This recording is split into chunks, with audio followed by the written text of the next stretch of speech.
अस्सलाम वालेकुम रहमतुल्लाहि व बरकातुहू dear students, welcome to mentor MDCAT. मेरा नाम डॉक्टर सईद नुमान अमजद है।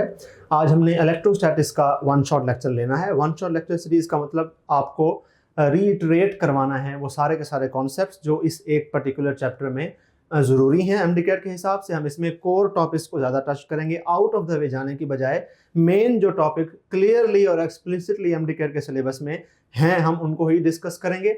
इस चैप्टर में जितनी भी बातें मैं रीइटरेट करवाऊंगा रेगुलर लेक्चर सीरीज़ की, वो आप मिस नहीं कर सकते। अगर आप उनमें से कुछ मिस कर रहे हैं, आपको नहीं समझ में आ रही, तो इसका मतलब है आपकी तैयारी पूरी नहीं है। और अगर आप इस लेक्चर में रीट्रेट की जाने वाली बातें और कॉन्सेप्ट्स के अलावा कुछ और करते हैं तो you are going out of the way. और एमडीकैट के सिलेबस में एमडीकैट के एक्चुअल जो पेपर आपको आएगा उसमें से वहाँ से कुछ भी नहीं आएगा मोस्ट प्रोबेबली। ठीक है, सो इस पूरे के पूरे वन शॉट लेक्चर को आपने अपना ब्लूप्रिंट समझना है कि जो करना है यहीं से करना है, और इसी की थोड़ी थोड़ी ज़्यादा अच्छी तरीके से प्रिपरेशन कर लेनी है। Instead of going broad go deep. ठीक हो गया। सो इलेक्ट्रोस्टैटिक्स आज का हमारा टॉपिक है। सबसे पहला और सबसे इंपॉर्टेंट टॉपिक कूलम्स लॉ है। कूलम्स लॉ में अकॉर्डिंग टू सिलेबस हमने कूलम्स लॉ को स्टेट करना है, उसका फॉर्मूला आना चाहिए, फॉर्मूले का यूजेज आना चाहिए, और आपको आना चाहिए कि अगर कोई और मीडियम आ जाए तो क्या होता है, इलेक्ट्रोस्टैटिक फोर्स कैसे चेंज होती है। तो हम कूलम्स लॉ पढ़ेंगे, उसके न्यूमेरिकल एस्पेक्ट्स और थ्योरेटिकल एस्पेक्ट्स पढ़ेंगे। हम देखेंगे कि जब कोई और मीडियम आ जाए तो क्या होता है। सो हम परमिटिविटी को हल्का सा टच करेंगे। This is all about Coulomb's law. Anything beyond that is unnecessary. So Coulomb's law कहता क्या है कि force between two point charges is proportional to product of the magnitude of two charges and inversely proportional to the square of distance between the two charges. और जब हम इसको equation की form देते हैं तो यहाँ पर प्रोपोर्शनलिटी कांस्टेंट एक आ जाता है के, which is given by this formula 1/4 pi epsilon not. और इस के को हम कूलम्स कांस्टेंट कहते हैं। This is not dielectric constant. इस एप्सिलॉन नॉट को हम परमिटिविटी ऑफ फ्री स्पेस कहते हैं। This is also not dielectric constant. Dielectric constant क्या होता है वो हम आगे देखेंगे। इस के की value 9 times 10⁻⁹ newton metre square पर कूलम स्क्वायर है। अगर आप मीडियम चेंज कर देंगे तो ये वैल्यू चेंज हो जाएगी। This is the value for vacuum. So change in medium से value of Coulomb constant change हो जाती है।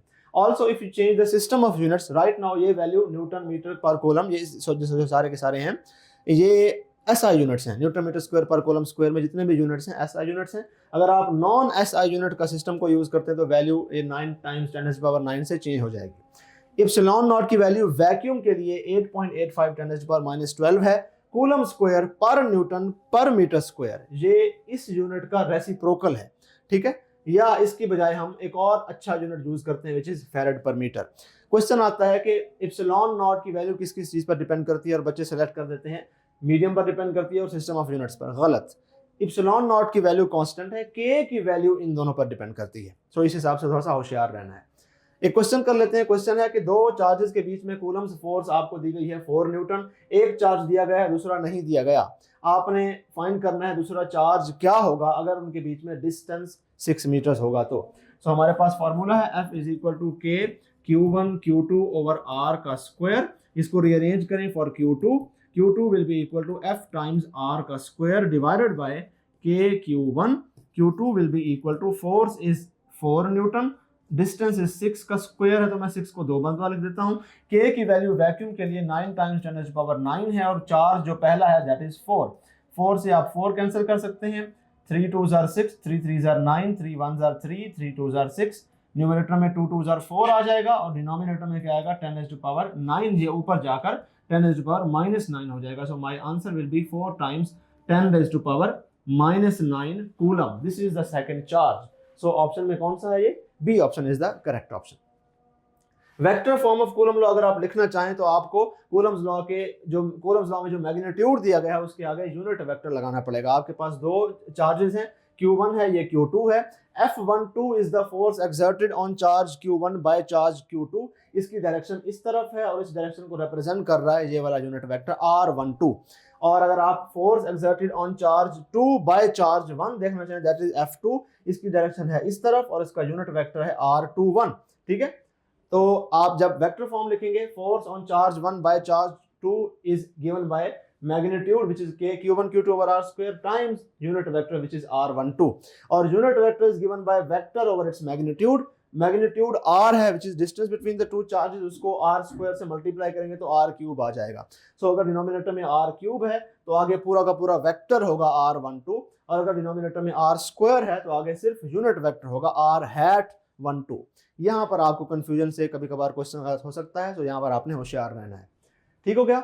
एक क्वेश्चन है, a small charge particle is placed in uniform electric field directed vertically upwards. Electric field upwards है, ठीक हो गया, और यहाँ पर एक नेगेटिवली चार्ज पार्टिकल रखा हुआ है। क्वेश्चन है कि इसके ऊपर इलेक्ट्रोस्टैटिक फोर्स किस तरफ होगी। तो याद रखें, पॉजिटिवली चार्ज पार्टिकल्स के ऊपर इलेक्ट्रोस्टैटिक फोर्स हमेशा इलेक्ट्रिक फील्ड लाइंस के अलोंग होती है, और नेगेटिवली चार्ज पार्टिकल्स के ऊपर इलेक्ट्रोस्टैटिक फोर्स हमेशा इलेक्ट्रिक फील्ड लाइंस के ऑपोजिट होती है। सो अगर इलेक्ट्रिक फील्ड वर्टिकली अपवर्ड्स है तो इलेक्ट्रोस्टैटिक फोर्स इस नेगेटिवली चार्ज पार्टिकल पर वर्टिकली डाउनवर्ड्स होगी। B option will be the correct option.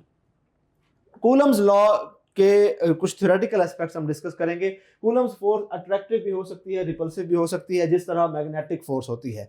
Gravitational force जो है वो सिर्फ अट्रैक्टिव होती है। सो कूलम्स फोर्स और ग्रेविटेशनल फोर्स में ये एक पॉइंट ऑफ डिफरेंस भी है। और it acts along the line joining the centre of two charges. अगर आपके पास ये एक चार्ज है, ये एक चार्ज है, और इन दोनों के बीच में आपने फोर्स ऑफ रिपल्शन की डायरेक्शन देखनी है, तो वो along the line joining the two centres होगी। इन दोनों के सेंटर्स को एक लाइन से जोड़ दें तो इसी लाइन के अलोंग यहाँ पर फोर्स होगी, और इसकी रिपल्सिव फोर्स भी इसी लाइन के ही अलोंग होगी। दूसरी जो सबसे इंपॉर्टेंट चीज है, दैट इज ये म्यूचुअल फोर्सेज होती हैं, कूलम्स फोर्सेज।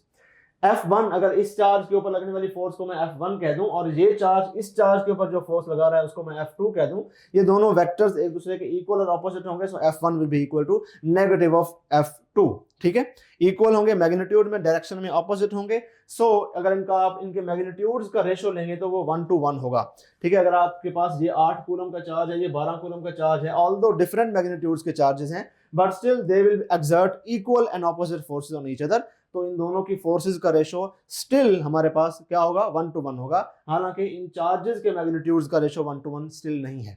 सो चार्जेस का मैग्नीट्यूड मैटर नहीं करता, स्टिल कूलम्स फोर्स दोनों के ऊपर सेम मैग्नीट्यूड की ही लगेगी। और चूंकि ये न्यूटन थर्ड लॉ के मुताबिक एक्शन रिएक्शन पेयर बनाते हैं, they act on two different bodies, they are equal and opposite in direction, so they will never cancel each other out. ये न्यूटन के थर्ड लॉ की इंप्लीकेशन है into Coulomb's law. Limitations हैं, पहली चीज कि सिर्फ पॉइंट चार्जेस के लिए ही एप्लीकेबल है, जीरो डायमेंशनल चार्जेस के लिए। अब रियल लाइफ में जीरो डायमेंशनल चार्ज या पॉइंट चार्ज एग्जिस्ट नहीं करता, तो हम अज्यूम कर लेते हैं कि ये अप्रोक्सीमेटली पॉइंट चार्ज है, और वो हम तब अज्यूम करते हैं जब वो चार्जेस बहुत दूर हों। So if the charges are far enough we can approximate them as point charges। दूसरी चीज, सिर्फ स्टैटिक चार्जेस के लिए एप्लीकेबल है, मूविंग चार्जेस के लिए एप्लीकेबल नहीं है। और कंजर्वेटिव फोर्स है, Coulomb's force is a conservative force, electric field is a conservative field.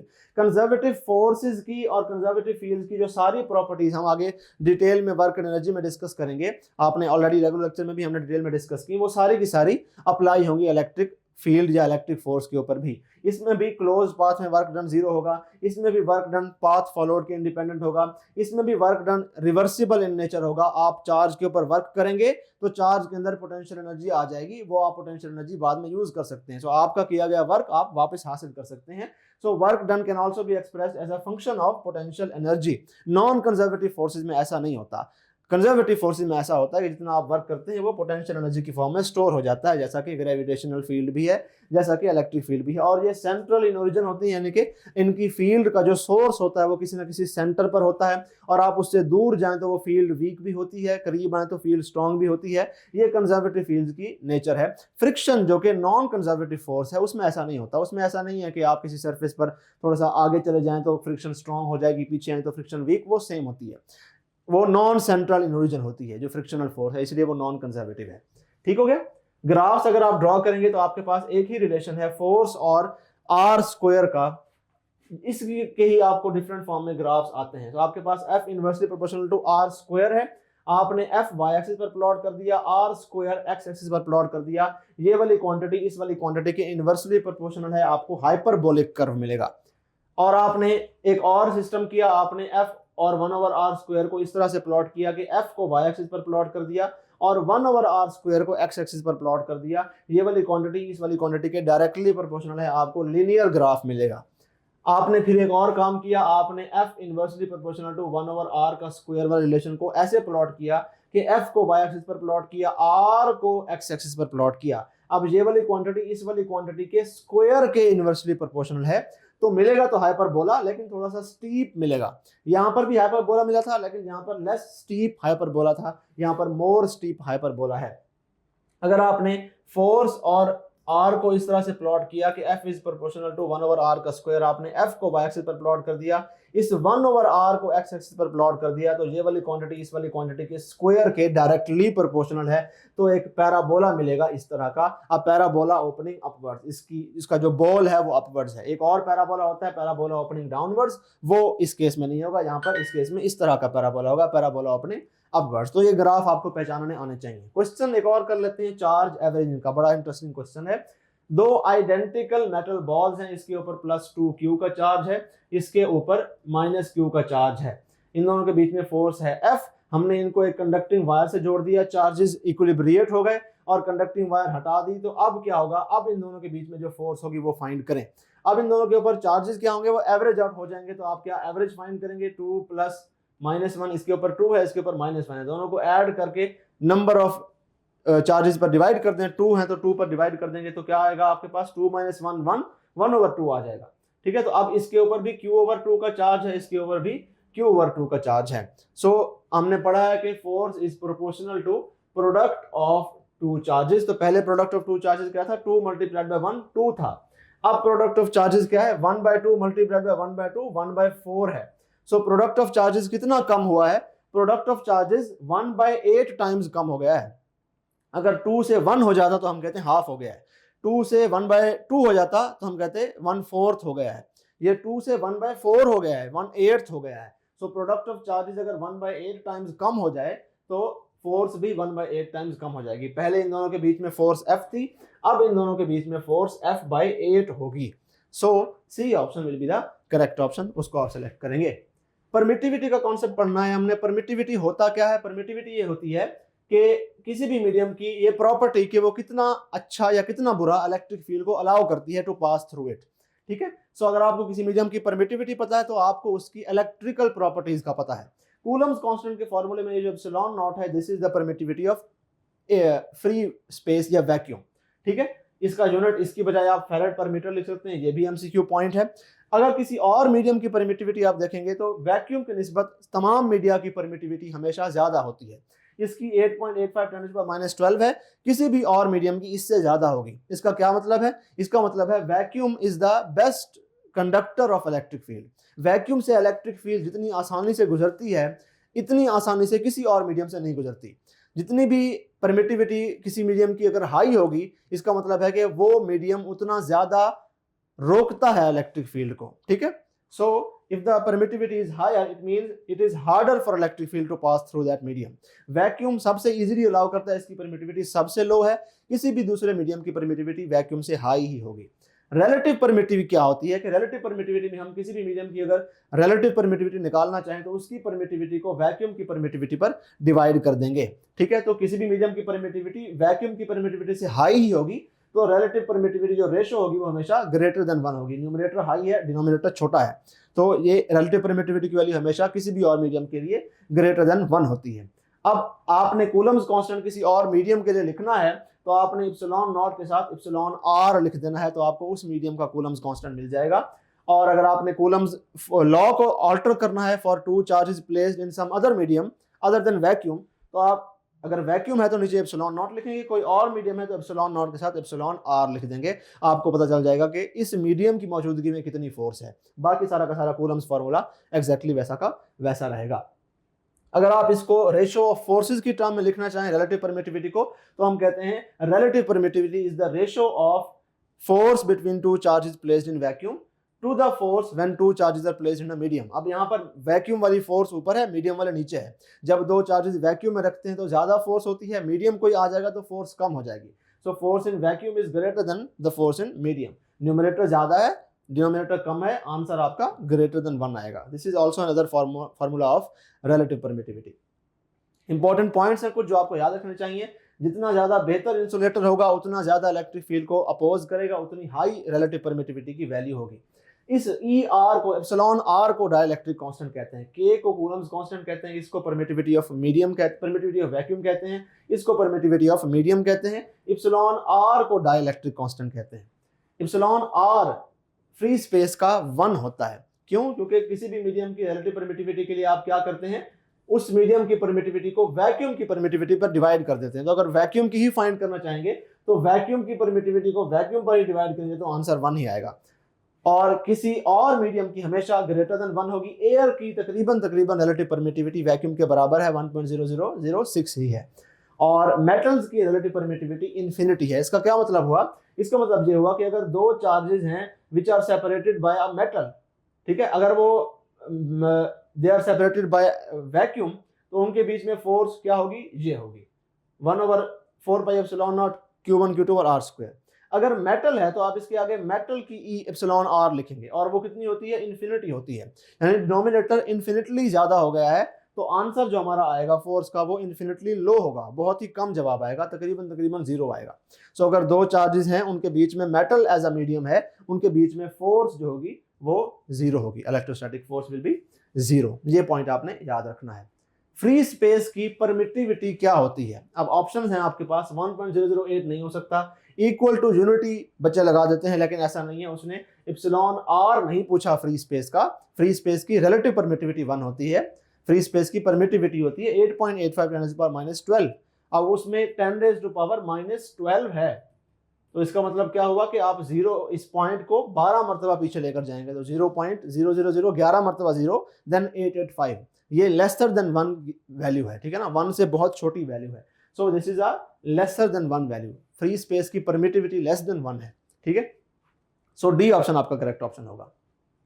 कुछ वैल्यूज हैं, अब ये पूरी की पूरी टेबल आपकी बुक में है, जहां पर मैंने लगा दी है। इसका मतलब ये नहीं है कि आपने सब वैल्यूज याद करनी है। आपको जो मोस्ट रिपीटेड वैल्यूज हैं पास पेपर में वो ये हैं, ये आपको फिंगर टिप्स पर होनी चाहिए। मोस्टली जर्मेनियम का पूछ लेते हैं या पैराफिन का पूछ लेते हैं। आपको इस तरह का क्वेश्चन भी आ सकता है जिसमें डायरेक्टली वैल्यू नहीं पूछी होगी, लेकिन आपको उसका न्यूमेरिकल दिया गया होगा, तो आपको वो वैल्यू आती होगी पैराफिन की, जो कि यहाँ पर यूज हुई है, तो आप कर पाएंगे। नहीं दी होती कभी कभार दे भी देते हैं, कभी कभार नहीं भी देते। तो यहाँ पर क्या है, दो चार्जेस, उनके बीच में फोर्स है 16 न्यूटन, जब वो वैक्यूम में रखे थे। अब हमने उनके बीच में पैराफिन पेपर डाल दिया, अब उनके बीच में फोर्स कितनी होगी? तो हमारे पास फार्मूला है epsilon R is equal to force in presence of vacuum, force in presence of medium. So आपने force in presence of medium find करनी है, तो force in presence of vacuum को एप्सिलॉन आर पर डिवाइड कर दें, यानी कि 16 न्यूटन को 2 पर डिवाइड कर दें। पैराफिन पेपर का एप्सिलॉन आर 2 होता है, तो आपके पास आंसर आ जाएगा 8 Newton, and D will be the correct option. आगे हम पढ़ते हैं नेक्स्ट टॉपिक, इलेक्ट्रिक फील्ड। हमने यहाँ पर क्या क्या पढ़ना है? हमने इलेक्ट्रिक फील्ड का कॉन्सेप्ट पढ़ना है as an example of field of force. हम इसका थ्योरेटिकल एस्पेक्ट पढ़ेंगे, न्यूमेरिकल एस्पेक्ट पढ़ेंगे। बहुत ही छोटा सा टॉपिक है। सो इलेक्ट्रिक फील्ड को क्वालिटेटिवली डिफाइन करें तो ये क्या है? This is the area of space around a charge within which it exerts electric force on other charge. एक चार्ज है, उसके इर्द गिर्द का वो एरिया कि जिसके अंदर कोई और चार्ज आएगा तो ये चार्ज उस चार्ज को अट्रैक्ट या रिपेल करेगा। ये इसकी क्वालिटेटिव डेफिनेशन है। क्वांटिटेटिव डेफिनेशन इसकी होती है force per unit test charge, कि आपके पास ये सोर्स चार्ज है जिसकी वजह से इलेक्ट्रिक फील्ड प्रोड्यूस हो रही है, जो आप मेजर करना चाह रहे हैं। इसके साथ इसकी इलेक्ट्रिक फील्ड के अंदर इस पॉइंट पर कोई और चार्ज आया, उसको हम टेस्ट चार्ज कहते हैं। तो ये सोर्स चार्ज इस टेस्ट चार्ज को अट्रैक्ट या रिपेल करेगा। जितनी भी फोर्स लगाएगा वो हम यहाँ पर लिखेंगे। इस टेस्ट चार्ज का मैग्नीट्यूड डिनोमिनेटर में आ जाएगा, तो हमें force per unit test charge मिल जाएगी, यानी कि न्यूटन पर कूलम हमें मिल जाएगा। That will be the electric field, या इलेक्ट्रिक फील्ड इंटेंसिटी, या इलेक्ट्रिक फील्ड स्ट्रेंथ। ये फिजिकल क्वांटिटी है, मेजरेबल है। इसकी नेचर जो है वो वेक्टर है, क्योंकि ये force per unit test charge है, तो फोर्स वेक्टर है, तो इलेक्ट्रिक फील्ड भी वेक्टर ही है। इसका यूनिट न्यूटन पर कूलम है, इसी से आप इसकी डायमेंशन निकाल सकते हैं। इसकी डायरेक्शन क्या होगी? इसकी डायरेक्शन को हम इलेक्ट्रिक फील्ड लाइन से रिप्रेजेंट करते हैं। अगर नेगेटिव चार्ज है तो इसकी direction towards the negative charge, radially inward है। पॉजिटिव के केस में रेडियली आउटवर्ड है, away from the positive charge है। इसका साइन पॉजिटिव नेगेटिव, जिस तरह से वेक्टर को पॉजिटिव नेगेटिव कह देते हैं, उस हिसाब से लगाया जाएगा कि अगर आप एक डायरेक्शन को पॉजिटिव कह देते हैं और इलेक्ट्रिक फील्ड उसके ऑपोजिट है, तो आप इलेक्ट्रिक फील्ड को नेगेटिव कह देंगे। अगर आपने इस डायरेक्शन को पॉजिटिव कहा हुआ है और इलेक्ट्रिक फील्ड इस तरफ है, तो आप इलेक्ट्रिक फील्ड को नेगेटिव कह देंगे। ठीक है, तो इस हिसाब से रिलेटिव आप इसके साथ साइन लगा सकते हैं। सोर्स चार्ज और टेस्ट चार्ज का कॉन्सेप्ट पता होना चाहिए। सोर्स चार्ज ये सेंटर वाला चार्ज है जिसकी वजह से पैदा होने वाली इलेक्ट्रिक फील्ड को हम मेजर करना चाह रहे हैं, जिसकी इलेक्ट्रिक फील्ड अंडर स्टडी है। इसकी इलेक्ट्रिक फील्ड को डिटेक्ट करने के लिए, मेजर करने के लिए और उसकी डायरेक्शन फाइंड करने के लिए हम एक और चार्ज Q2 इसकी फील्ड के अंदर लेकर आते हैं और देखते हैं कि ये चार्ज इसके ऊपर कितनी फोर्स लगाता है, किस डायरेक्शन में लगाता है। जितनी फोर्स लगाता है वो मेजर कर लेते हैं, उसको डिवाइड कर लेते हैं उस टेस्ट चार्ज के मैग्नीट्यूड के ऊपर, तो हमारे पास इलेक्ट्रिक फील्ड स्ट्रेंथ आ जाती है इस चार्ज की इस पॉइंट पर। ठीक है, और किस डायरेक्शन में फोर्स लगाएगा, इससे हमें पता चल जाता है कि इलेक्ट्रिक फील्ड की डायरेक्शन क्या है। अगर ये भी पॉजिटिव है, टेस्ट चार्ज तो हमेशा ही पॉजिटिव होता है, तो ये इसके ऊपर आउटवर्ड्स फोर्स लगाएगा, रिपल्सिव फोर्स लगाएगा, तो हम कह देंगे कि इस पॉइंट पर इलेक्ट्रिक फील्ड की डायरेक्शन इस तरफ है। ये पॉजिटिव चार्ज है तो रेडियली आउटवर्ड डायरेक्शन है। तो हमने टेस्ट चार्ज की मदद से हमने देख लिया कि इलेक्ट्रिक फील्ड है कि नहीं है। So test charge helps us to detect electric field. हमने इक्वेशन लगा के मेजर भी कर लिया कि कितनी स्ट्रांग है। So it helps us to measure the electric field. हमने डायरेक्शन ऑफ इलेक्ट्रिक फील्ड भी देख ली। So it also helps us to find out the direction of electric field at that point. So source charge is the source of electric field, जिसको हम study कर रहे हैं, and test charge is used to test the electric field produced by source charge. ठीक है, ये हमेशा point charge होगा ऑफ कोर्स, क्योंकि कूलम्स लॉ में हमेशा हमने सारे चार्जेस को पॉइंट चार्ज अज्यूम करना है, और ये एक पॉजिटिव चार्ज होगा। टेस्ट चार्ज हमेशा पॉजिटिव होता है, टेस्ट चार्ज कभी भी नेगेटिव नहीं लेना, ये बात आपने याद रखनी है। मैथमेटिकल फॉर्मूले हैं इसके। पहला तो हम फॉर्मूला पढ़ चुके हैं, force per unit test charge. Q naught जो होता है ये कौन सा है, ये वाला चार्ज है जो कि हमने इस सोर्स चार्ज की फील्ड के अंदर लेकर आए हैं टेस्ट करने के लिए। सो ये बेसिकली Q2 वाला चार्ज है। तो ये वाला फॉर्मूला जब भी आपने यूज करना है तो टेस्ट चार्ज डिनोमिनेटर में होगा, सोर्स चार्ज नहीं होगा। एक और फॉर्मूला है इलेक्ट्रिक फील्ड का, KQ/R²। इसमें ये जो Q होता है ये Q1 वाला होता है जो सोर्स चार्ज होता है। ठीक है, तो इस केस में आपने ये Q1 का मैग्नीट्यूड पुट करना है, सोर्स चार्ज का मैग्नीट्यूड। तो आपको पता होना चाहिए कौन से फॉर्मूले में कब सोर्स चार्ज का मैग्नीट्यूड लगेगा, कब टेस्ट चार्ज का। K की वैल्यू 1/4πε0 पुट करेंगे, कोई और मीडियम होगा तो ε0 के साथ εr आ जाएगा। सो इन फॉर्मूलाज पर आपको ग्रास्प होनी चाहिए। क्वेश्चन सॉल्व करते हैं इसी फॉर्मूला से related. A force of 0.01 Newton is exerted on a charge. Force दी गई है, चार्ज दिया गया है, इलेक्ट्रिक फील्ड आपसे पूछ ली गई है। So electric field is equal to force 0.01 per unit test charge 1.2 10⁻⁻⁵। ठीक हो गया। अब इसको कैसे सॉल्व करेंगे, आपने सबसे पहले डेसिमल्स खत्म करने हैं, ऊपर 1 लिख दें, उसकी जगह नीचे 100 लिख दें। नीचे जो 1.2 है इसको आप 12 लिख दें, इसकी जगह ऊपर फिर आप 10 लिख देंगे, इसका डेसिमल खत्म करके। बाकी ये 10⁻⁻5 वैसा का वैसा है। अब हमारे पास क्या बच गया बाकी, इस 10 से ये एक 0 आप कैंसिल कर सकते हैं। इस 10 को इस 10⁻⁵ में ऐड करेंगे तो क्या होगा, 1/12 मल्टीप्लाइड बाय 1 ओवर नीचे ये 10⁻⁵ की बजाय 10⁻⁴ हो जाएगा। इसको उल्टा करेंगे तो क्या होगा, 1/12 मल्टीप्लाइड बाय 10⁻⁻4 हो जाएगा। ठीक है, -4 था, +4। बाकी हमारे पास है 1/12। इसको अब आपने सॉल्व करना है। आप इसको सिंपल इस तरह से भी सॉल्व कर सकते हैं अगर आपने करना है तो। अगर नहीं करना तो आप ये 10 को उधर मल्टीप्लाई कर दें और इधर आप 10/12 लिख के 10⁻³ लिख दें, तब इजी हो जाएगा। अगर आप 1/12 करेंगे मुश्किल हो जाएगा। सो 2 5 are 10, 2 6 are 12, 5/6। अब 5/6 को करना थोड़ा सा आसान है। 0 पॉइंट लिखेंगे, यहाँ पर ये लिखेंगे 6 6 36, 7 6 42, ठीक है, 8 6 48। तो 0.8 यहाँ पर 48 आ जाएगा, यहाँ पर 2 आ जाएगा, यहाँ पर दोबारा 0 लगाएंगे, 6 3 are 18, दोबारा 2 आ जाएगा और ये कंटिन्यू रिकरिंग फ्रैक्शन होगी, 0.83 आता रहेगा। तो हमारे पास क्या होगी इलेक्ट्रिक फील्ड की वैल्यू, 0.83 मल्टीप्लाइड बाय 10⁻³ या इसको साइंटिफिक नोटेशन में लिखें तो 8.3 मल्टीप्लाइड बाय 10⁻²। नाउ 8.3 10⁻² न्यूटन पर कूलम इसका यूनिट होगा क्योंकि इलेक्ट्रिक फील्ड है। बी ऑप्शन में दैट इज द आंसर, हम उसको सेलेक्ट कर लेंगे। एक और क्वेश्चन है, थ्योरेटिकल है। The electric field strength at a certain point electric field is dash the distance from the test charge. ठीक है, हमने पढ़ा है कि आप सोर्स चार्ज से जितना दूर जाते जाएं इलेक्ट्रिक फील्ड वीक होती जाती है, लेकिन टेस्ट चार्ज से डिस्टेंस अगर बढ़ाएं या कम करें उससे इलेक्ट्रिक फील्ड पर कोई इफेक्ट नहीं पड़ता। So electric field strength is independent of distance from the test charge. It is inversely proportional to square of distance from the source charge, क्योंकि फॉर्मूला क्या है, E = KQ/R²। इस फॉर्मूले में सोर्स चार्ज है, ये फॉर्मूला सोर्स चार्ज के लिए है, टेस्ट चार्ज के लिए नहीं है। So C option will be the correct option. Vector form आप उसी तरह से लिखेंगे जिस तरह से आपने कूलम्स लॉ की वेक्टर फॉर्म लिखी थी कि आपके पास मैग्नीट्यूड तो है KQ1/R², ये मैग्नीट्यूड है इलेक्ट्रिक फील्ड का। आगे आपने इसको रिप्रेजेंट करने के लिए एक यूनिट वेक्टर लगाना है। अगर ये पॉजिटिव चार्ज है तो यूनिट वेक्टर आउटवर्ड्स होगा, क्योंकि पॉजिटिव चार्ज की इलेक्ट्रिक फील्ड की डायरेक्शन आउटवर्ड्स होती है। नेगेटिव होगा तो यूनिट वेक्टर इनवर्ड्स होगा। अगेन यूनिट वेक्टर को आप वेक्टर ओवर इट्स मैग्नीट्यूड लिख सकते हैं और डिनोमिनेटर वाला r यहाँ पर r³ दे देगा। तो अगर डिनोमिनेटर में r³ होगा तो यहाँ पर वेक्टर होगा, r² होगा तो यहाँ पर यूनिट वेक्टर होगा, जस्ट लाइक हमने कूलम्स लॉ में इसको पढ़ा। एक और क्वेश्चन प्रैक्टिस का है, ये थोड़ा सा वेक्टर से रिलेटेड है, आपको यहाँ पे इस तरह का क्वेश्चन भी आ सकता है। यहाँ पर आपको वेक्टर फॉर्मेट में जो है पोजीशन वेक्टर दिया गया है और उस पॉइंट पर आपने इलेक्ट्रिक फील्ड स्ट्रेंथ फाइंड करनी है। ठीक है, ये फॉर एग्जांपल सोर्स चार्ज है जिसका 5 माइक्रोकूलम का मैग्नीट्यूड है। इस पॉइंट पर आपने इलेक्ट्रिक फील्ड स्ट्रेंथ फाइंड करनी है और इस पॉइंट पर आपको पोजीशन वेक्टर इसका दिया गया है रिलेटिव टू दिस, यानी ये वाला वेक्टर दे दिया गया। इस वेक्टर का मैग्नीट्यूड आपको पता चल गया तो आपको इन दोनों पॉइंट्स का डिस्टेंस पता चल गया। ठीक है, सो आपके पास जो फॉर्मूला है E is equal to K Q over are square, इस फॉर्मूले में r आपको इस वेक्टर का मैग्नीट्यूड लेना पड़ेगा। लेकिन आप गौर से देखें आपको आंसर भी आई जे वाली फॉर्मेट में ही दिए गए हैं। सो बेहतर यही है कि आप ये इसको सॉल्व भी वेक्टर फॉर्मेट से ही करें।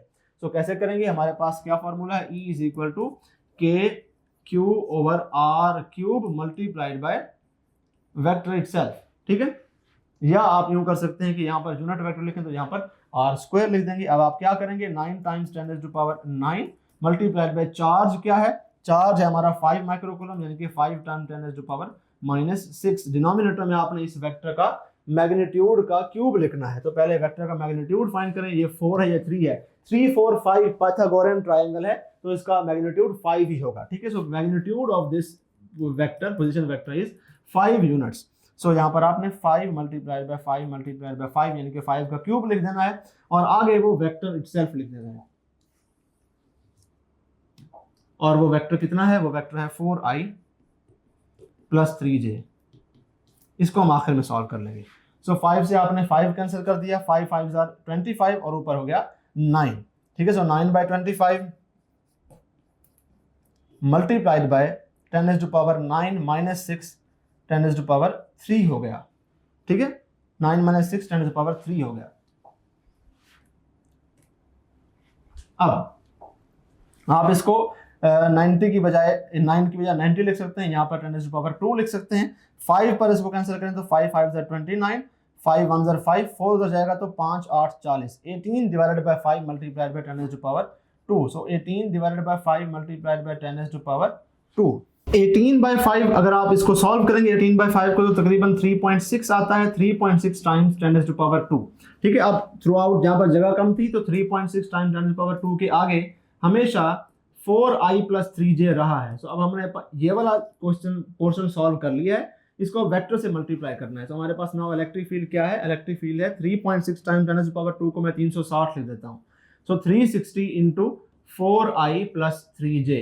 अब हमने इसको अंदर मल्टीप्लाई कर देना है and we will get our answer. तो 360 को 4 से मल्टीप्लाई करें पहले, 360 टाइम्स 4 400, 6 4 24, 4 3 12 एंड 2 14।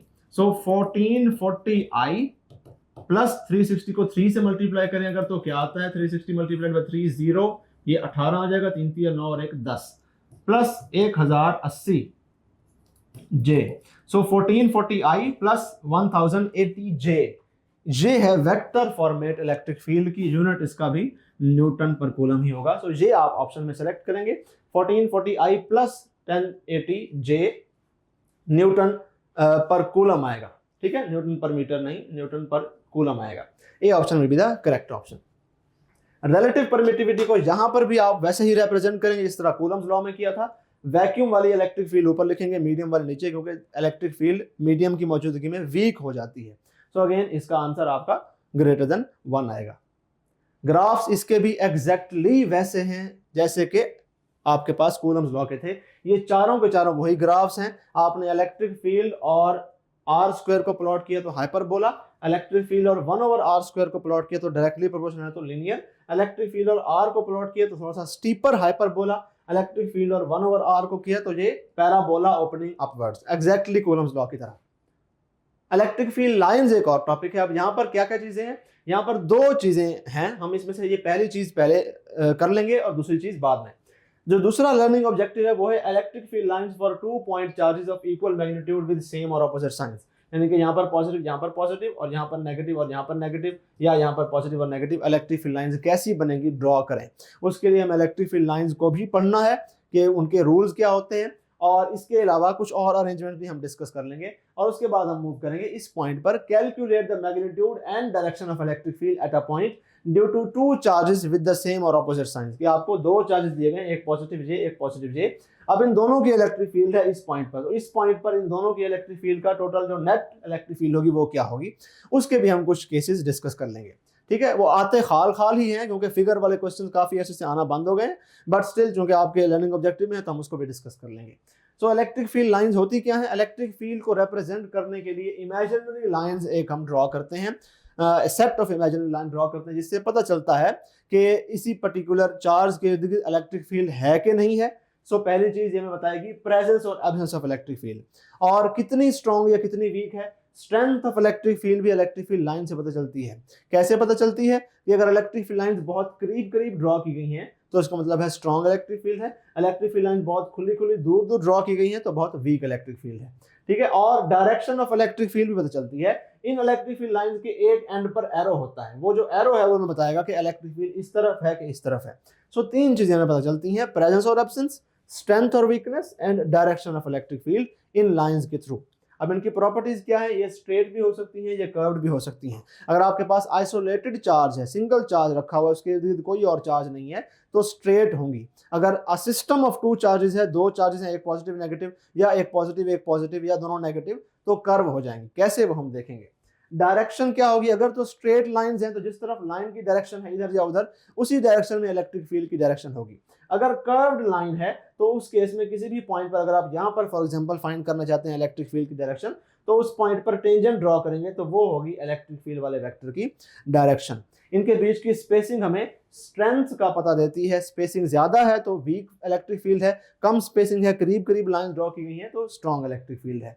और इलेक्ट्रिक फील्ड लाइंस एक दूसरे को कभी भी क्रॉस नहीं करती। क्यों क्रॉस नहीं करती? हमने अभी पढ़ा कि कर्व्ड केसेस में उस पॉइंट पर जो इलेक्ट्रिक फील्ड होती है वो टेंजेंट के अलोंग होती है। अब अगर एक और इलेक्ट्रिक फील्ड लाइन जहां पर इसको क्रॉस कर गई, तो अब अगर मैं यहाँ पर टेंजेंट ड्रॉ करूंगा, अगर इस ब्लू के हिसाब से अगर मैं ड्रॉ करता हूं तो उसकी टेंजेंट की डायरेक्शन इस तरफ बनेगी, और मैं कहूंगा इलेक्ट्रिक फील्ड की डायरेक्शन इस तरफ है। अब ये दो पॉसिबल डायरेक्शंस हैं, ऐसा कभी हो नहीं सकता। सो चूंकि कर्व्ड लाइन के केस में या स्ट्रेट लाइन के केस में जब भी क्रॉसिंग हो जाती है दो इलेक्ट्रिक फील्ड लाइंस की, तो क्या होता है कि दो पॉसिबल डायरेक्शंस हो जाती हैं, which is not really possible.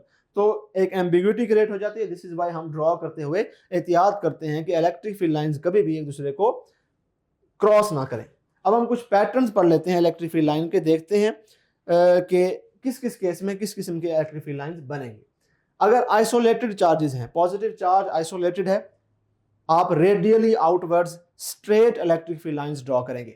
अगर एक नेगेटिव चार्ज है, आइसोलेटेड है, आप straight electric field lines draw करेंगे, रेडियली इनवर्ड्स ड्रॉ करेंगे। ठीक हो गया। अगर a system of two charges है, इक्वल मैग्नीट्यूड के दो चार्जेस हैं, अनलाइक चार्जेस हैं, तो electric field lines positive charge से स्टार्ट होंगी और कर्व होकर नेगेटिव चार्ज के ऊपर एंड हो जाएंगी। ठीक है, किसी भी पॉइंट पर इलेक्ट्रिक फील्ड की डायरेक्शन टेंजेंट से पता चलेगी। अगर आपके पास सिस्टम ऑफ सिमिलर चार्जेस है, दोनों पॉजिटिव है या दोनों नेगेटिव हैं, तो कर्व्ड लाइंस बनेंगी और सेंटर में रिपेल करेंगी एक दूसरे को। ऐसा नहीं है कि जिस तरह यहाँ पर बीच में मिल गई आपस में और पॉजिटिव से स्टार्ट होकर नेगेटिव में एंड हो गई, यहाँ पर ऐसा नहीं है। सेंटर में एक दूसरे को रिपेल कर देंगे electric field lines, curve outward होंगी, कर्व अवे हो जाएंगी। ठीक है, यहाँ पर होता है कर्व इन और यहाँ पर होगा कर्व आउट। और सेंटर वाला पॉइंट है जहां पर कोई भी इलेक्ट्रिक फील्ड लाइन नहीं है, इसको कहते हैं न्यूट्रल जोन। यहाँ पर इन दोनों चार्जेस की वजह से पैदा होने वाली इलेक्ट्रिक फील्ड एक दूसरे को कैंसिल कर रही है।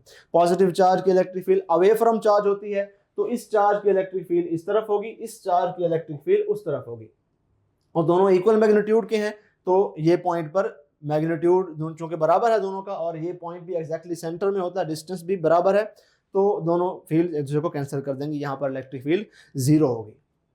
अगर आपके पास दो अनलाइक चार्जेस हैं और एक चार्ज ग्रेटर इन मैग्नीट्यूड है और एक चार्ज स्मॉलर इन मैग्नीट्यूड है, तो तब क्या होगा?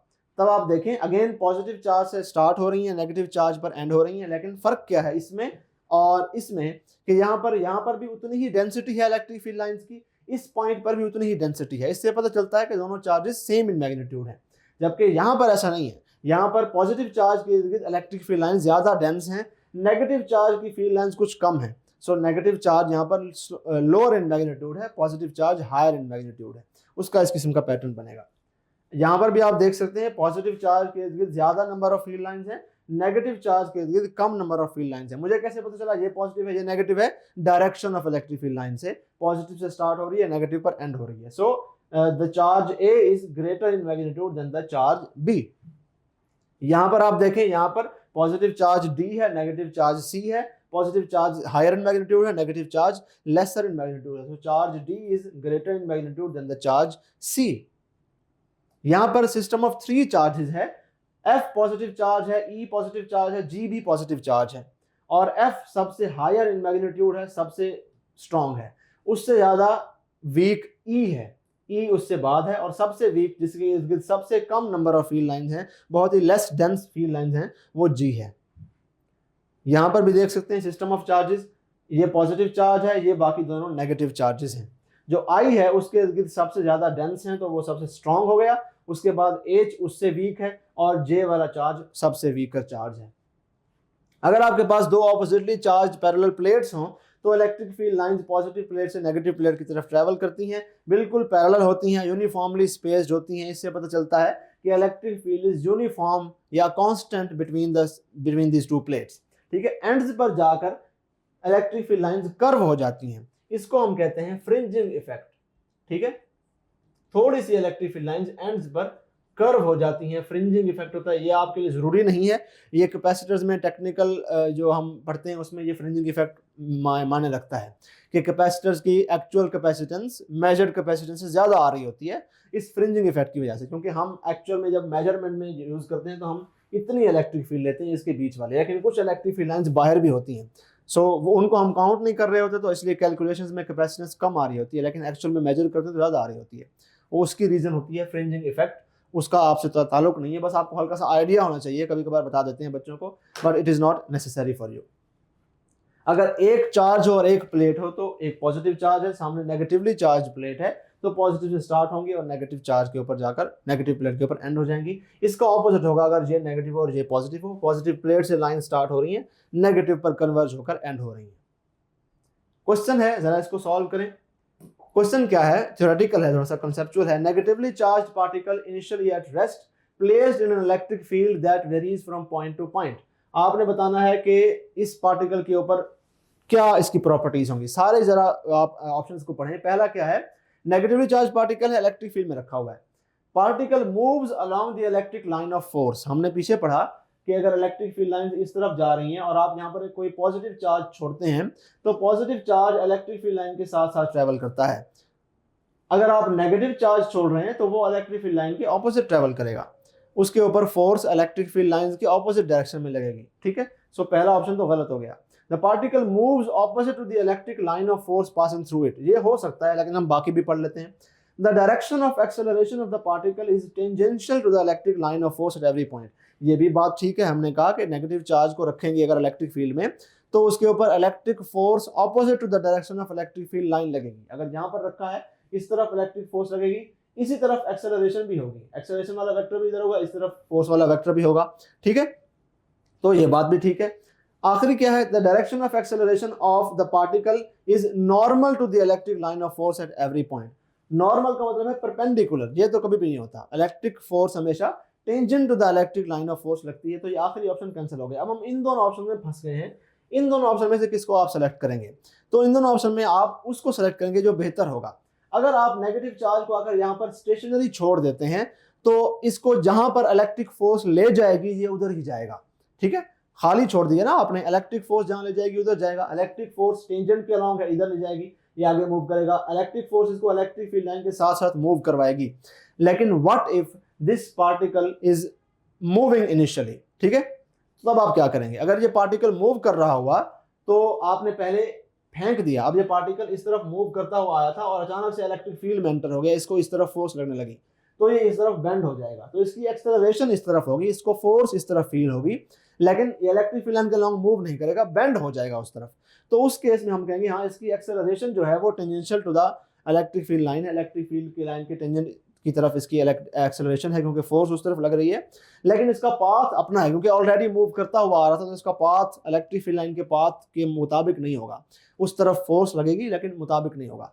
अब हमें क्वेश्चन में क्या दिया गया है? क्वेश्चन में हमें पार्टिकल रेस्ट पर दिया गया है, तो रेस्ट वाला पार्टिकल जब होता है आपने उसको पकड़ के यहाँ पर छोड़ दिया, बस इसके ऑलरेडी इसमें काइनेटिक एनर्जी नहीं थी, ऑलरेडी मूव करता हुआ नहीं आ रहा था, आपने इधर ही छोड़ दिया, तो अब इसको electric force electric field line के along opposite to the direction of electric field ले जाएगी और ये उसी तरफ आहिस्ता आहिस्ता इलेक्ट्रिक फील्ड लाइन को ट्रेस करता हुआ उल्टा टुवर्ड्स इलेक्ट्रिक फील्ड नहीं opposite to electric field move करता जाएगा। सो हम इस ऑप्शन को छोड़ देंगे, इसको नहीं सेलेक्ट करेंगे। हमारे लिए बेहतर ऑप्शन जो है वो ये वाला है। ठीक हो गया। ऑल दो इस स्टेशनरी चार्ज के लिए भी ये ऑप्शन ट्रू है, ठीक है, लेकिन हमने एक चूज करना है तो हम उसको चूज कर सकते हैं। एक और क्वेश्चन है, in the direction indicated by an electric field line, यानी इलेक्ट्रिक फील्ड लाइन की जो डायरेक्शन है उस डायरेक्शन में क्या होता है। पहला ऑप्शन है electric field strength must increase, लाजमी तो नहीं है, ठीक है। अगर आपके पास दो पॉजिटिव, एक पॉजिटिव है एक नेगेटिव प्लेट है, एक नेगेटिव प्लेट है, और अगर इलेक्ट्रिक फील्ड लाइन इस तरफ है, अब यहाँ पर तो यूनिफॉर्म इलेक्ट्रिक फील्ड लाइन है, आप इलेक्ट्रिक फील्ड लाइन के अलोंग मूव करें तो इलेक्ट्रिक फील्ड ऐसा तो नहीं है कि इधर से इधर जाते जाएंगे तो स्ट्रांग होती जाएगी, नहीं, यूनिफॉर्म है। हाँ, आइसोलेटेड चार्ज के केस में है कि आप दूर जा रहे हैं तो इलेक्ट्रिक फील्ड स्ट्रांग हो रही है, करीब आ रहे हैं इलेक्ट्रिक फील्ड लाइन के ऑपोजिट आ रहे हैं तो करीब आ गया ना, तो यहाँ पर इलेक्ट्रिक फील्ड जो है वो स्ट्रांग है, दूर जा रहे हैं तो वीक हो रही है। लेकिन नेगेटिव के केस में तो इसका उल्टा है, इलेक्ट्रिक फील्ड लाइन इनवर्ट होती है, दूर जाएंगे इलेक्ट्रिक फील्ड लाइन के ऑपोजिट जाएंगे तो वीक होगी, इलेक्ट्रिक फील्ड लाइन के अलोंग आएंगे तो स्ट्रांग होगी। तो ये पहला ऑप्शन छोड़ दिया हमने। Electric field strength must decrease, ये भी हमने छोड़ दिया, बिकॉज मस्ट का वर्ड यूज किया गया, लाजमी नहीं है, ठीक है ना। मस्ट इंक्रीज इस केस में है, मस्ट डिक्रीज इस केस में है, मस्ट इंक्रीज इस केस में है। इलेक्ट्रिक फील्ड लाइन के अलोंग जाओगे तो पॉजिटिव आइसोलेटेड चार्ज के केस में इलेक्ट्रिक फील्ड मस्ट डिक्रीज, और इलेक्ट्रिक फील्ड लाइन के अलोंग आओगे तो नेगेटिव चार्ज के केस में electric field Aahista Aahista it must increase, बढ़ती जाएगी। लेकिन इस केस में ये ट्रू नहीं है, सो ये हमेशा होल्ड ट्रू नहीं करते पहले दो ऑप्शन, उसको छोड़ देंगे। आखिरी ऑप्शन जो सी ऑप्शन है वो है द पोटेंशियल मस्ट डिक्रीज, ये जवाब बिल्कुल ठीक है। डिटेल में हम इलेक्ट्रिक पोटेंशियल में भी डिस्कस करेंगे कि ये कैसे ठीक है। राइट नाउ आपको पता होना चाहिए कि पॉजिटिव प्लेट के करीब हाई पोटेंशियल है, नेगेटिव प्लेट के करीब लो पोटेंशियल है। तो हम जैसे जैसे इलेक्ट्रिक फील्ड लाइन के अलोंग पॉजिटिव प्लेट से नेगेटिव की तरफ जाते जाएंगे तो पोटेंशियल कम होता जाएगा। यहाँ पर भी ऐसे है, हम इसके करीब होंगे तो पॉजिटिव चार्ज के करीब हैं तो हाई पोटेंशियल है, इससे दूर जाते जाएंगे इलेक्ट्रिक फील्ड लाइन के अलोंग जाते जाएंगे तो less positive less positive less positive, यानी कि डिक्रीज होता जाएगा। इसी तरह यहाँ पर अब नेगेटिव चार्ज है, इससे हम जितना दूर होंगे इलेक्ट्रिक पोटेंशियल उतना लेस नेगेटिव होगा, इसके करीब आएंगे मोर negative more negative more negative more negative, decrease होता जाएगा। तो ये जो पॉइंट है ये तीनों सिनारियोज में होल्ड ट्रू करता है, सो आप इसको सेलेक्ट करेंगे एज योर करेक्ट ऑप्शन। अब एक और हमारा जो पॉइंट है इलेक्ट्रिक फील्ड लाइन के हवाले से, इलेक्ट्रिक फील्ड के हवाले से, बेसिकली कि किसी भी पॉइंट पर आपको पूछ लिया जाता है कि फाइंड करो इलेक्ट्रिक फील्ड स्ट्रेंथ की मैग्नीट्यूड और उसका डायरेक्शन, अगर आपको दो चार्जेस गिवन हो। अब यहाँ पर एक चौकोर सी शक्ल है, यहाँ पर एक चार्ज पॉजिटिव क्यों रखा हुआ है, यहाँ पर एक चार्ज पॉजिटिव क्यों रखा हुआ है, आपसे पूछा जाता है इस पॉइंट पर नेट इलेक्ट्रिक फील्ड फाइंड करो। तो इस चार्ज की वजह से ये पॉजिटिव चार्ज है, इलेक्ट्रिक फील्ड इसकी यहाँ पर इस तरफ होगी, इसको मैं E1 कह देता हूँ। इस चार्ज की वजह से जो इलेक्ट्रिक फील्ड होगी इस पॉइंट पर उसकी डायरेक्शन J होगी, इसको मैं कह देता हूँ E2। अब आपको ये डिस्टेंस R क्वेश्चन में गिवन होगा, ये डिस्टेंस R भी क्वेश्चन में गिवन होगा, या आपको बता दिया जाएगा ये स्क्वायर है जिसकी साइड R है। आपको इन दोनों चार्जेस के मैग्नीट्यूड्स भी पता होंगे, तो आप पहले E1 फाइंड करेंगे KQ1 ओवर R से, फिर E2 फाइंड करेंगे KQ1 ओवर R से, और मोस्ट ऑफन कैलकुलेशंस को सिंपल बनाने के लिए दोनों चार्जेस का मैग्नीट्यूड्स बराबर होते हैं, ये एक कॉलम का होता है, ये भी एक कॉलम का होता है, ठीक है ना। तो ऐसे केसेस में हम क्या करते हैं कि एक ही फाइंड कर लेते हैं, दूसरे की भी उतनी होती है। तब आपको दो इलेक्ट्रिक फील्ड के वेक्टर्स की डायरेक्शन भी पता है, उन दोनों के मैग्नीट्यूड्स भी पता है, आप इनको हेड टू टेल रूल से ऐड करेंगे तो इनका रिजल्टेंट इस तरफ बनेगा, राइट। और कितना बनेगा पाइथागोरस थ्योरम से फाइंड करेंगे, एक इलेक्ट्रिक फील्ड का वेक्टर इस तरफ है, दूसरा इस तरफ है, और आपने ये वाला वेक्टर फाइंड करना है, इसका मैग्नीट्यूड पता है, इसका मैग्नीट्यूड पता है, इसका मैग्नीट्यूड पाइथागोरस थ्योरम से फाइंड कर सकते हैं, ठीक हो गया। इस तरह के क्वेश्चन आपको आ सकते हैं। कभी कभार आपको तीन चार्जेस दे दिए जाते हैं और अब आपको कहेंगे यहाँ पर फाइंड करो, इस चार्ज की वजह से इलेक्ट्रिक फील्ड इस तरफ होगी, this will B E1, KQ over R square से फाइंड करेंगे। इस चार्ज की वजह से यहाँ पर इलेक्ट्रिक फील्ड इस तरफ होगी, this will B E2, KQ over R square से फाइंड करेंगे। इस चार्ज की वजह से जो इलेक्ट्रिक फील्ड होगी वो होगी इस तरफ, ठीक है ना, अलोंग द लाइन होगी ना, आउटवर्ड्स। सो ये है हमारे पास E3।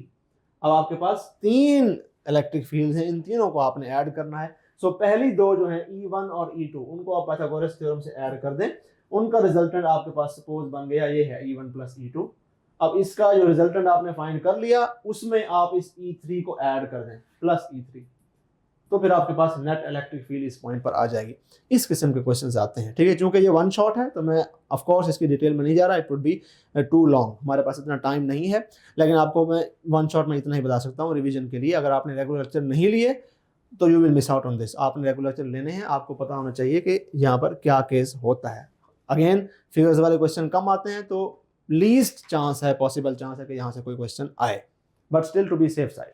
कभी कभार ट्राइंगल दे देंगे, यहाँ पर एक चार्ज है, यहाँ पर एक चार्ज है, यहाँ पर नेट इलेक्ट्रिक फील्ड फाइंड करो, इसकी इलेक्ट्रिक फील्ड इस तरफ होगी, दैट विल बी E1, उसको फाइंड करेंगे KQ/R से। इसकी इलेक्ट्रिक फील्ड इस तरफ होगी, दैट विल बी E2, उसको फाइंड करेंगे KQ/R से। अब ये दो वेक्टर्स है जिनके बीच में एंगल 90 नहीं है, तो पाइथागोरस थ्योरम से फाइंड आप नहीं कर सकते, ठीक है ना। अगर ये इक्विलैटरल ट्राइंगल है तो ये एंगल भी 60 है, ये एंगल भी 60 है, ये एंगल भी 60 है, ये एंगल भी 60 होगा। तब आपके पास दो वेक्टर्स हैं, दो वेक्टर्स का मैग्नीट्यूड आपने फाइंड कर लिया KQ/R से। आपको K भी पता है, ये डिस्टेंस R भी पता है, इन दोनों के मैग्नीट्यूड भी पता है, तो ये E1 और E2 का मैग्नीट्यूड आपको पता चल गया। अब इन दोनों को ऐड करना है, तो वेक्टर्स में हमने पढ़ा है लॉ ऑफ कोसाइन से ऐड करेंगे। आपके पास वेक्टर E1 होगा, वेक्टर E2 का मैग्नीट्यूड होगा, plus E1 E2 cos theta plus 2E1 E2 cos theta और इसका स्क्वायर रूट, ये आपके पास होगी नेट इलेक्ट्रिक फील्ड। दोनों के मैग्नीट्यूड्स पता है, दोनों का एंगल 60 भी पता है, पुट करेंगे आंसर आ जाएगा। ठीक हो गया। Electric field at a point due to two charges. अब यहाँ पर ये एक चार्ज है, एक चार्ज है, एक चार्ज है, 2 की बजाय 3 है। आपसे पूछा जाता है कि ये सेंटर वाला पॉइंट है, इसका यहाँ से डिस्टेंस भी R है, इसका यहाँ से डिस्टेंस भी R है, इसका यहाँ से डिस्टेंस भी R है, यहाँ पर नेट इलेक्ट्रिक फील्ड बताओ। तो अब आप क्या करेंगे, ये चार्जेस सारे इक्वल इन मैग्नीट्यूड हैं, इसकी इलेक्ट्रिक फील्ड की डायरेक्शन इस तरफ होगी, ये हम E1 कह देते हैं, इसकी इलेक्ट्रिक फील्ड की डायरेक्शन इस तरफ होगी, इसको हम E2 कह देते हैं, इसकी इलेक्ट्रिक फील्ड की डायरेक्शन इस तरफ होगी, इसको हम E3 कह देते हैं। अगर इन तीनों को आप हेड टू टेल रूल से अरेंज करें तो E1 E2 एंड E3 ये एक पॉलीगॉन बन जाता है, नेट इलेक्ट्रिक फील्ड 0 होती है। इस पॉइंट पर, इस सेंटर वाले पॉइंट पर, सेंट्रॉइड कहते हैं इसको, तीनों की जो इलेक्ट्रिक फील्ड्स हैं that they add up to 0। तो आप इसको सॉल्व करने की जरूरत नहीं होती, इसका आंसर आपने 0 लगा देना, लेकिन वो तभी लगाना है जब ये तीनों चार्जेस इक्वल इन मैग्नीट्यूड हो, तभी उनकी फील्ड्स कैंसल आउट होंगी। ठीक हो गया। Now we are going to discuss electric field due to an infinite sheet of charge. इसमें पूरा गॉसेस लॉ करने की जरूरत नहीं है, बिकॉज आपके सिलेबस में है इलेक्ट्रिक फील्ड को आपने डिस्क्राइब करना है और ड्रॉ करना है। किसकी इलेक्ट्रिक फील्ड को? Due to an infinite size conducting plate of positive और नेगेटिव चार्ज। सो हम एक पॉजिटिव प्लेट का भी डिस्कस कर लेंगे, नेगेटिव प्लेट का भी डिस्कस कर लेंगे, दो ऑपोजिटली चार्ज पैरेलल प्लेट्स का भी डिस्कस कर लेंगे, दो सिमिलरली चार्ज पैरेलल प्लेट्स का भी डिस्कस कर लेंगे। सो मूविंग ऑन, हम सबसे पहले एक इनफाइनाइट शीट ऑफ चार्ज जो कि पॉजिटिवली चार्ज है उसको डिस्कस करते हैं। एक शीट है, इनफाइनाइटली लॉन्ग है, हमने उसका एक फाइनाइट सा पोर्शन यहाँ पे ड्रॉ किया हुआ है, और उसके ऊपर पॉजिटिव चार्ज है जो कि यूनिफॉर्मली डिस्ट्रीब्यूटेड है। उसकी चार्ज डेंसिटी जो है वो सिग्मा है, यानी कि चार्ज पर यूनिट एरिया, जिसको हम कूलम पर स्क्वायर मीटर में मेजर करेंगे, वो सिग्मा है। और हमने उसके सामने एक पॉइंट P पर फाइंड करना है इलेक्ट्रिक फील्ड डेंसिटी कितनी है। सो हमारा जो लर्निंग ऑब्जेक्टिव है वो क्या है? You should be able to describe and you should be able to draw the electric field due to an infinite sheet of charge. So describe किस तरह से करेंगे? आपने पहले ड्रॉ कर लें आप कि इलेक्ट्रिक फील्ड लाइन बिल्कुल यूनिफॉर्म और पैरेलल स्पेस्ड होती हैं इस केस में।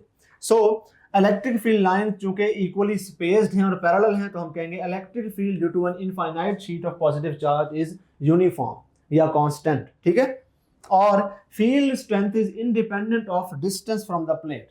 ये पैरेलल लाइंस हैं, यानी कि ये लाइंस के बीच में डिस्टेंस कांस्टेंट रहेगा। यहाँ पर अगर डिस्टेंस इतना है तो आगे जाकर भी डिस्टेंस उतना होगा। ये लाइंस को आप आगे एक्स्ट्रापोलेट करते जाएं, ये कभी भी कन्वर्ज या डाइवर्ज नहीं होंगी, हमेशा यूनिफॉर्म रहेंगी। सो आप यहाँ पर अगर फाइंड करें और 8 न्यूटन पर कूलम की इलेक्ट्रिक फील्ड स्ट्रेंथ है, आप इससे आगे 1000 किलोमीटर दूर आगे चले जाएं, वहां पर कोई पॉइंट पकड़ें, उस पॉइंट पर भी 8 न्यूटन पर कूलम की ही इलेक्ट्रिक फील्ड स्ट्रेंथ होगी। ठीक है। ये सिर्फ तब है जब ये शीट इनफाइनाइट हो। अगर ये शीट फाइनाइट है तब ऐसा नहीं होता। इनफाइनाइट शीट ऑफ चार्ज है, हमने उसका थोड़ा सा पोर्शन बनाया हुआ है, ये ऊपर नीचे, ऊपर आसमान तक है, नीचे पाताल तक है। ठीक है ना, इसकी कोई लिमिट नहीं है। सो इस केस में बिल्कुल स्ट्रेट लाइन होती हैं, आप जितना दूर चले जाएं इलेक्ट्रिक फील्ड ना स्ट्रॉन्गर होगी ना वीकर होगी, यूनिफॉर्म रहेगी। फाइंड कैसे करते हैं? फाइंड ऐसे करते हैं according to Gauss's law. Derivation हमने नहीं करनी of course. It is given by surface charge density divided by 2 times epsilon naught, अगर वैक्यूम है। अगर कोई और मीडियम हो गया इसके आगे तो फिर एप्सिलॉन R लिख देंगे यहाँ पर। ठीक हो गया। फील्ड लाइंस की डायरेक्शन क्या है? पॉजिटिव प्लेट से अवे होंगी। अगर यहाँ पर मैं नेगेटिव प्लेट ड्रॉ कर दूं तो ये field lines towards the negative plate होंगी, डायरेक्शन चेंज होगी, बाकी कुछ भी चेंज नहीं होगा, स्टिल यूनिफॉर्म होगी, पैरेलल होंगी, इक्वली स्पेस्ड होंगी, independent of the distance from the plate होंगी। ठीक है, हमने इसको डिस्क्राइब भी कर लिया, ड्रॉ भी कर लिया। अब अगर हमारे पास इनफाइनाइट शीट ऑफ चार्ज की बजाय दो ऑपोजिटली चार्ज पैरेलल प्लेस्ड हैं प्लेट्स, मेटल की हैं, कंडक्टिंग प्लेट्स है, ये पॉजिटिव है या नेगेटिव है, तो अगेन इस केस में क्या होगा, इस केस में भी यूनिफॉर्मली स्पेस्ड और पैरेलल होंगी। पहले हम देख लेंगे होंगी किस तरह से, ये वाला, ठीक है, यूनिफॉर्मली स्पेस्ड है, पैरेलल है, सारा कुछ वैसा का वैसा है, constant parallel space uniform electric field strength है, लेकिन फॉर्मूले में कुछ चेंजिंग है। क्या चेंजिंग है कि electric field is sigma over epsilon not, sigma over 2 epsilon not नहीं है, ठीक है। सो हम कह सकते हैं कि ये वाली जो इलेक्ट्रिक फील्ड है ये इस वाली इलेक्ट्रिक फील्ड का हाफ है, ठीक है, क्योंकि इसको 2 से मल्टीप्लाई करेंगे, 2 से 2 कटेगा तब ये आएगा, इसको इसका डबल है ये। अगर एक प्लेट हो, उसकी सरफेस चार्ज डेंसिटी सिग्मा हो, उसकी इलेक्ट्रिक फील्ड अगर 8 न्यूटन पर कूलम है, हम उतनी ही सरफेस चार्ज डेंसिटी वाली दूसरी प्लेट उसके आगे रख दें ऑपोजिट चार्ज वाली, तो अब इसकी जो इलेक्ट्रिक फील्ड होगी वो 8 की बजाय 16 न्यूटन पर कूलम हो जाएगी, ट्वाइस हो जाएगी, ठीक है। तो ये एक इंपॉर्टेंट पॉइंट है। यहाँ पर भी field strength is independent of the distance from the plate, यानी कि ये पॉइंट आप यहाँ पर लें, यहाँ पर लें, यहाँ पर लें, यहाँ पर लें, इधर लें, कहीं पर भी लें, यूनिफॉर्म है, हर जगह पर फील्ड स्ट्रेंथ सेम ही रहेगी, ठीक है। यहाँ पर भी फील्ड लाइन पॉजिटिव प्लेट से दूर जाएंगी, नेगेटिव प्लेट की तरफ जाएंगी।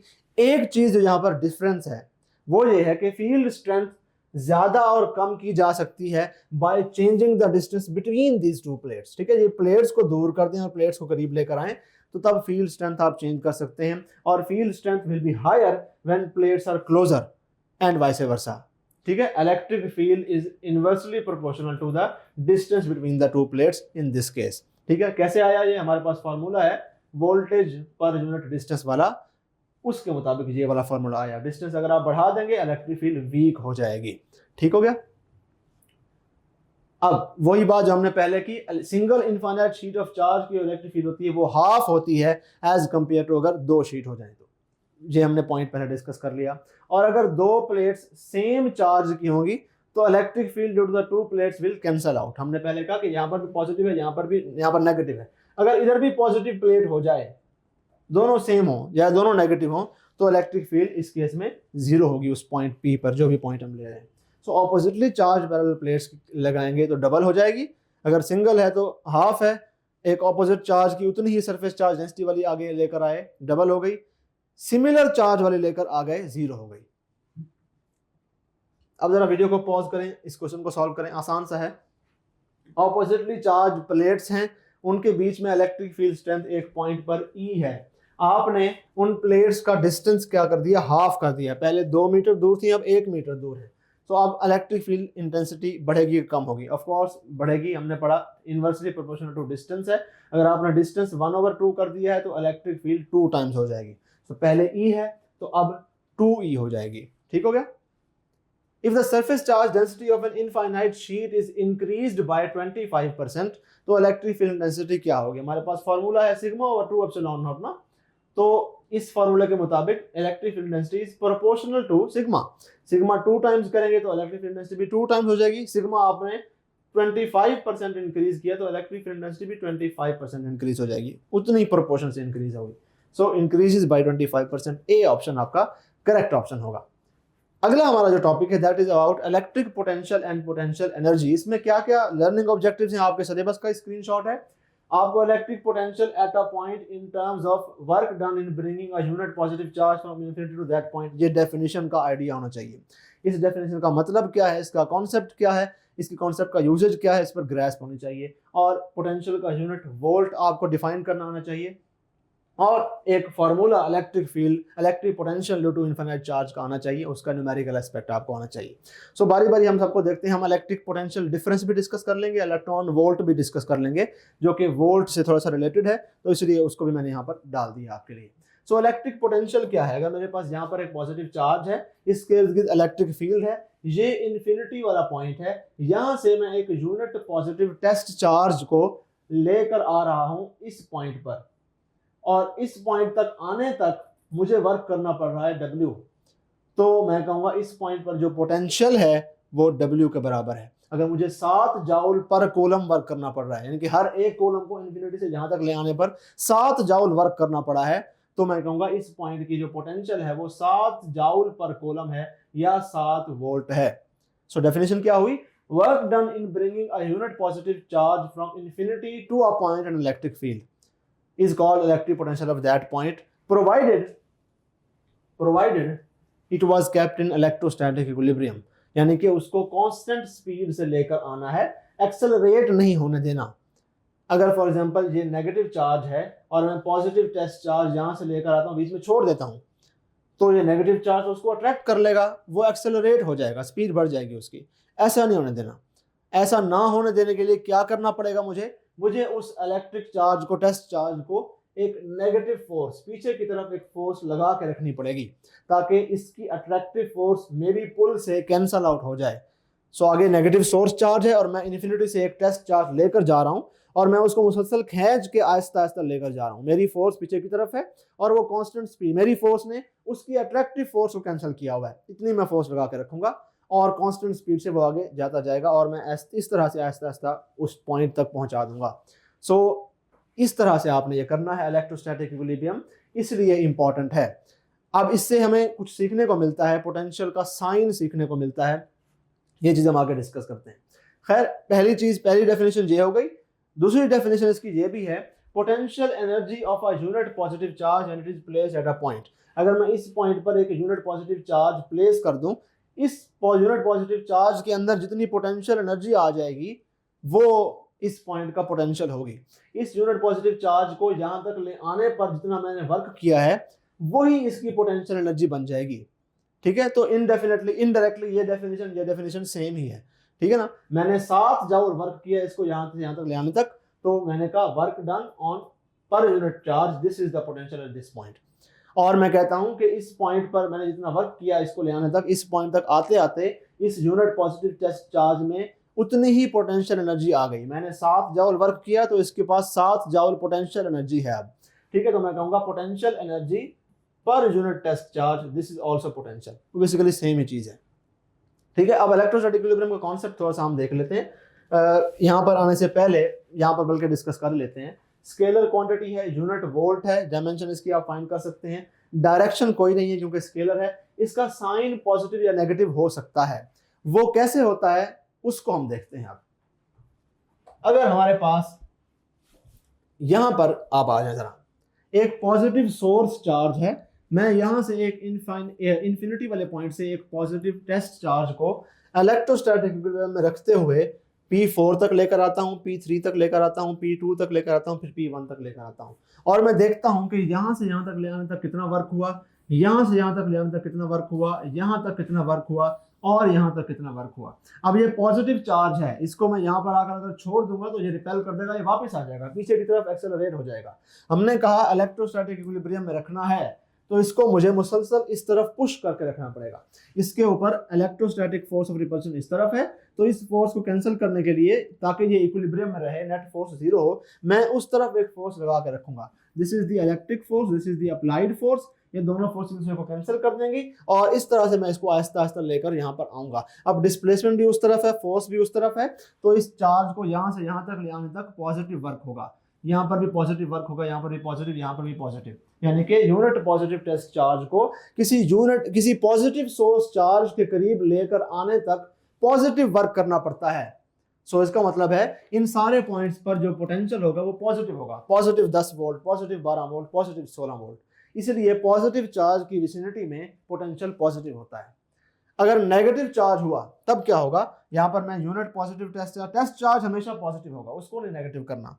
अब ये नेगेटिव चार्ज, इसकी इलेक्ट्रिक फोर्स इस तरफ होगी, अट्रैक्टिव फोर्स होगी।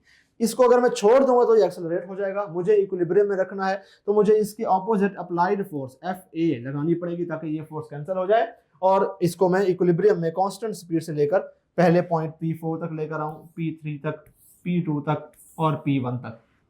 ठीक है, तो चूंकि मैंने फोर्स इस तरफ लगाई हुई है, ऑब्जेक्ट की चार्ज की डिस्प्लेसमेंट उस तरफ है, मैं नेगेटिव वर्क कर रहा हूं।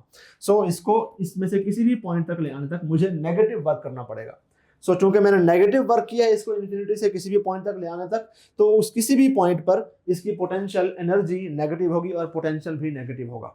ठीक है, because work done in bringing this unit positive test charge from infinity to any of these points is negative, so potential is also negative. इसीलिए नेगेटिव चार्ज की विसिनिटी में पोटेंशियल को नेगेटिव कंसीडर किया जाता है। ठीक है, ये हमने पढ़ लिया इसके साइन कन्वेंशंस, ठीक है, कि पॉजिटिव कब होगा, नेगेटिव कब होगा, पॉजिटिव चार्ज होगा तो उसके इर्द गिर्द पॉजिटिव होगा, नेगेटिव होगा तो उसके इर्द गिर्द नेगेटिव होगा। मैथमेटिकल फॉर्मूला हमने देख लिया, work done on a unit charge, ठीक है, ये सोर्स चार्ज है, ये टेस्ट चार्ज है, तो इसके ऊपर कितना वर्क किया, यहाँ पर डिनोमिनेटर में टेस्ट चार्ज का मैग्नीट्यूड लिखना है आपने, ठीक हो गया।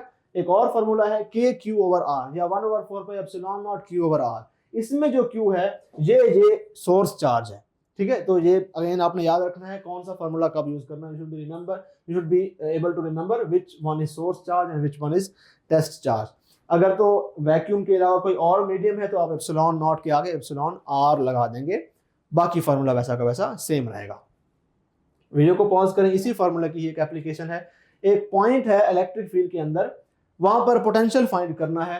आपने 2 कूलम का चार्ज इन्फिनिटी से उस पॉइंट तक ले आने में 6000 जूल वर्क किया है, तो पोटेंशियल कितना होगा। So potential is work done per unit test charge, work done is 6000 joules and charge का मैग्नीट्यूड 2 कूलम है। सो 2 कूलम को लाने पर 6000 जूल करना पड़ा है, तो डिवाइड करेंगे तो क्या आ जाएगा 3000, यानी कि 3000 जूल्स पर कूलम। एक कूलम को लेकर आने में 3000 जूल वर्क करना पड़ता है। सो पोटेंशियल इज 3000 वोल्ट्स या 3000 joules per coulomb, A option select करेंगे। एक और क्वेश्चन है, मिलता जुलता है, आसान सा है। एक पॉइंट चार्ज है 5 माइक्रो कूलम का, उसको अपने स्पेस में रखा है, इलेक्ट्रिक पोटेंशियल इतने डिस्टेंस पर कितना होगा। यहाँ पर दूसरा फॉर्मूला यूज होता है 1/4 पाई एप्सिलॉन नॉट या के क्यू ओवर आर वाला, ठीक है। यहाँ पर आर है, आर स्क्वायर नहीं है। सो के की वैल्यू 9 टाइम्स 10⁻⁹ है, क्यू की वैल्यू है 5 टाइम्स 10⁻⁻6 कूलम, माइक्रो है। डिनोमिनेटर में आर लिखेंगे 0.2 आ जाएगा। इसको जरा सॉल्व करें, 0.2 को आप 2 लिख सकते हैं, और इसकी बजाय न्यूमरेटर में मैं 10 की पावर एक ऐड कर देता हूं, ठीक है, इसका 10 ऊपर चला जाएगा। अब यहाँ पर 2 लिख दिया मैंने, 9 5 45 आ गया। सो 45 डिवाइडेड बाय 2 मल्टीप्लाई बाय 10⁻⁻, ये 10 है और आगे -6 है। सो 22 होता तकरीबन, ये 22.5 आएगा। 22 दूने 44 होता है, तो अगर 45 है तो 22.5 होगा। मल्टीप्लाई बाय 10⁻10 - 6 क्या आएगा, 4 आएगा। साइंटिफिक नोटेशन में लिखेंगे तो आपने पॉइंट को एक पीछे कर देना है 2.25, और ये पॉजिटिव पावर है, पॉइंट को एक पीछे करने से पॉजिटिव पावर इंक्रीज हो जाती है 10⁻5। पोटेंशियल है तो यूनिट आपने वोल्ट्स लिखना है। सो 2.25 10⁻5 volts, A option is the correct option. अब यहाँ पर आ जाते हैं, हमने पहले काफी खिचड़ी पकाई कि पॉजिटिव चार्ज के करीब अगर टेस्ट चार्ज को लेकर आएंगे तो पॉजिटिव वर्क करना पड़ेगा, और नेगेटिव चार्ज के करीब लेकर आएंगे तो नेगेटिव वर्क करना पड़ेगा। अगर मैं यहां तक लेकर आता हूं तो मुझे कम पॉजिटिव वर्क करना पड़ेगा, यानी कि यहां पर पोटेंशियल कम होगा। अगर मैं यहां से यहां तक लेकर आता हूं तो मुझे ज्यादा पॉजिटिव वर्क करना पड़ेगा, यानी कि यहां पर पोटेंशियल ज्यादा पॉजिटिव होगा। यहां तक ले आने में ज्यादा पॉजिटिव वर्क करना पड़ेगा, यहां पर पोटेंशियल ज्यादा पॉजिटिव होगा। यहां तक ले आने तक ज्यादा पॉजिटिव वर्क करना पड़ेगा, यहां पर ज्यादा पॉजिटिव होगा। सो अगर मैं ऑर्डर में अरेंज करूं, सबसे ज्यादा पोटेंशियल P1 पर होगा, सबसे उससे कम P2 पर, उससे कम P3 पर, उससे कम P4 पर। यानी कि जैसे जैसे आप पॉजिटिव चार्ज से अवे जाते जाएंगे तो पोटेंशियल लेस पॉजिटिव होता जाएगा, कम होता जाएगा। करीब आते जाएंगे तो मोर पॉजिटिव होता जाएगा, बढ़ता जाएगा, ठीक है। नेगेटिव में इसका उल्टा है, मुझे यहां तक ले आने तक लेस नेगेटिव वर्क करना पड़ा है, तो यहाँ पर पोटेंशियल लेस नेगेटिव है। यहां तक ले आने पर ज्यादा नेगेटिव वर्क करना पड़ा है, पोटेंशियल ज्यादा नेगेटिव है। यहां तक ले आने पर ज्यादा नेगेटिव, पोटेंशियल ज्यादा नेगेटिव। सबसे ज्यादा नेगेटिव वर्क यहां तक ले आने पर करना पड़ा, इस पॉइंट पर पोटेंशियल सबसे नेगेटिव है। सो अगर मैं अरेंज करूंगा, मैं कहूंगा पॉइंट P1 पर पोटेंशियल सबसे नेगेटिव था, सबसे कम था। पॉइंट P2 पर उससे कम नेगेटिव था, पॉइंट P3 पर उससे कम नेगेटिव, और पॉइंट P4 पर उससे कम नेगेटिव। यानी कि जैसे जैसे नेगेटिव चार्ज के करीब जाते जाएंगे तो पोटेंशियल लेस मोर नेगेटिव, यानी कि डिक्रीज होता जाएगा। अवे जाएंगे तो पोटेंशियल लेस नेगेटिव इंक्रीज होता जाएगा, उसका उल्टा है। इसको हम शॉर्ट फॉर्म में ये याद रखते हैं कि इलेक्ट्रिक फील्ड लाइन की डायरेक्शन में जाओगे तो पोटेंशियल हमेशा डिक्रीज होगा। इसकी इलेक्ट्रिक फील्ड लाइन आउटवर्ड है तो P1 पर पोटेंशियल कम पॉजिटिव है, ज्यादा पॉजिटिव है, less positive, less positive, less positive, decrease हो रहा है। इसकी इलेक्ट्रिक फील्ड लाइन इनवर्ड है, P4 पर less negative, more negative, more negative, more negative, potential decrease हो रहा है, ठीक है। Summarising this, if we move in the direction of electric field lines, electric potential decreases. If we move opposite to the direction of electric field lines, electric potential increases. ये सारी खिचड़ी का लुब्बे लुबाब है। एक कंपैरिजन कर लेते हैं। पॉजिटिव चार्ज, सोर्स चार्ज के करीब एक पॉजिटिव टेस्ट चार्ज को लेकर आओगे तो क्या होगा, आपको रिपल्शन फेस करनी पड़ेगी। इलेक्ट्रोस्टैटिक इक्विलिब्रियम में रखने के लिए आपको इस तरफ एक फोर्स लगा के रखनी पड़ेगी जो रिपल्सिव इलेक्ट्रोस्टैटिक फोर्स को काउंटर करके रखे, ताकि नेट फोर्स जीरो रहे। तो आपको पॉजिटिव वर्क करना पड़ रहा है, आपकी फोर्स भी इस तरफ है और आप चार्ज को लेकर भी इस तरफ ही आ रहे हैं। तो इन्फिनिटी से किसी भी पॉइंट P तक ले आने में आपको पॉजिटिव वर्क करना पड़ता है। तो इसलिए पोटेंशियल एनर्जी और वोल्टेज पॉजिटिव होंगे इस पॉइंट P पर। ठीक हो गया। और जितने करीब आते जाओगे तो ज़्यादा से ज़्यादा पॉजिटिव वर्क करना पड़ेगा, उतना ज़्यादा पोटेंशियल एनर्जी और उतनी ज़्यादा वोल्टेज या पोटेंशियल उस पॉइंट पर होगी। इसका ऑपोजिट होता है नेगेटिव चार्ज के केस में। यहाँ पर अगर कोई पॉइंट P है और आप पॉजिटिव टेस्ट चार्ज को इसके करीब लेकर आ रहे हैं तो अट्रैक्शन डेवलप होगी। इक्विलिब्रियम में रखने के लिए आपको इस तरफ फोर्स लगानी पड़ेगी, फोर्स इस तरफ है, जा उस तरफ रहा है, नेगेटिव वर्क करना पड़ेगा। सो आप इस पॉइंट पर ले आने तक जो वर्क करेंगे उतना ही इसकी पोटेंशियल हो जाएगी। आपको नेगेटिव वर्क करना पड़ा तो पोटेंशियल भी नेगेटिव होगी। जितना करीब लेकर जाएंगे उतना ज़्यादा नेगेटिव होगा, उतनी ज़्यादा नेगेटिव पोटेंशियल एनर्जी होगी। एग्जैक्टली उसका ऑपोजिट है। This is a summary of everything. अब इलेक्ट्रिक पोटेंशियल के कुछ ग्राफ्स हैं, इसमें भी काफ़ी सिंपल सी चीज़ है। हमारे पास फॉर्मूला है V = KQ/R। तो अगर आप V और R का ग्राफ बनाएंगे तो इनवर्सली प्रोपोर्शनल हाइपरबोला होगा। अगर आप V और 1/R का बना देंगे तो डायरेक्टली प्रोपोर्शनल लीनियर ग्राफ होगा। This is a no brainer, ये आपको ऑलरेडी आता है। इलेक्ट्रिक पोटेंशियल डिफरेंस क्या होता है? अब यहाँ पर एक पॉजिटिव चार्ज है, पॉइंट A है, पॉइंट B है। वहां पर हमने कहा था कि इन्फिनिटी से पॉइंट तक ले आने तक जितना वर्क करना पड़ रहा है वो पोटेंशियल है। यहाँ पर हम कहते हैं कि पॉइंट A से पॉइंट B तक ले आने पर आपको जितना वर्क करना पड़ रहा है वो इन दोनों पॉइंट्स का पोटेंशियल डिफरेंस है। सो बेसिकली जब हम पोटेंशियल भी डिस्कवर करते हैं, डिस्क्राइब करते हैं, वो भी हम इन्फिनिटी वाले पॉइंट और किसी पॉइंट P का पोटेंशियल डिफरेंस ही देख रहे होते हैं। इन्फिनिटी पर हम अज्यूम कर लेते हैं कि 0 वोल्ट है, इस पॉइंट पर पोटेंशियल अगर 10 वोल्ट है तो हम कहते हैं कि दोनों का डिफरेंस 10 वोल्ट है। बेसिकली वो भी पोटेंशियल डिफरेंस ही होता है। ठीक है। So electric potential difference between two points is basically जिस पॉइंट पर हायर पोटेंशियल है उसमें से माइनस कर दो जिस पॉइंट पर लोअर पोटेंशियल है। पॉइंट A पर हायर पोटेंशियल है, पॉइंट B पर लोअर पोटेंशियल है। तो आपको पॉइंट A से पॉइंट B तक ले जाने पर जो है एनर्जी आपको मिलेगी, और पॉइंट B से पॉइंट A तक ले आने पर अब हायर पोटेंशियल की तरफ जा रहे हैं, आपको वर्क करना पड़ेगा। ठीक है। तो चार्ज को B से A तक ले आने पर आपको वर्क करना पड़ेगा, चार्ज को A से B तक ले आने पर वर्क आपको मिलेगा। ठीक है ना। पोटेंशियल एनर्जी वापस in the form of kinetic energy मिल जाएगी आपको। आप चार्ज को छोड़ दें खुद ही चला जाएगा उधर। टेस्ट चार्ज है ना, पॉजिटिव टेस्ट चार्ज है, वो खुद ही रिपेल होकर चला जाएगा, आपको पोटेंशियल एनर्जी उसकी मिल जाएगी in the form of kinetic energy. So ये बात एक आपने याद रखनी है, जितनी भी आपको मिले, चाहे चार्ज यहाँ से वहाँ जाए, चाहे आपको यहाँ से यहाँ तक ले आना पड़े, दोनों केसेस में जितना भी वर्क आपको देना पड़ेगा या जितनी एनर्जी वो चार्ज वापस आपको देगा, वो energy divided by magnitude of charge आपको इन दोनों पॉइंट्स का पोटेंशियल डिफरेंस बता देगी। सो work done in bringing the charge from point A to point B या point B to point A, whatever, आप जिस तरह से भी इसको assume करें, divided by test charge, this gives you the potential difference between points A and B। या आप point A के potential आपको पता है, B का पता है तो माइनस कर दें। ठीक है। point A का potential KQ/RA है, RA क्या है, distance from charge to this point, और point B का potential KQ/RB है, RB क्या है, distance from charge to B वाला point। तो इन दोनों के पोटेंशियल को माइनस कर दें। KQ दोनों में कॉमन है, उसको कॉमन ले लें, अंदर 1/RA और 1/RB है। यानी अगर आपको उस पॉइंट A का डिस्टेंस फ्रॉम द चार्ज पता है, पॉइंट B का डिस्टेंस फ्रॉम द चार्ज पता है, और चार्ज इटसेल्फ जो है सोर्स चार्ज उसका मैग्नीट्यूड पता है, मीडियम पता है, अगर वैक्यूम है तो 9 × 10⁻⁹ लिख दें, आप उन दोनों पॉइंट्स के बीच की पोटेंशियल डिफरेंस फाइंड कर सकते हैं। या अगर आपको ये पता है कि पॉइंट A से पॉइंट B तक ले जाने पर किसी यूनिट पॉजिटिव टेस्ट चार्ज को कितना वर्क करना पड़ता है या वो कितनी एनर्जी देता है हमें, तो आप उसको डिवाइड कर दें उस टेस्ट चार्ज के मैग्नीट्यूड के ऊपर। अगर यूनिट है तो नीचे 1 ही आएगा, आपको उस तरह से भी पोटेंशियल डिफरेंस फाइंड कर सकते हैं। सो this is a easy question. ठीक है।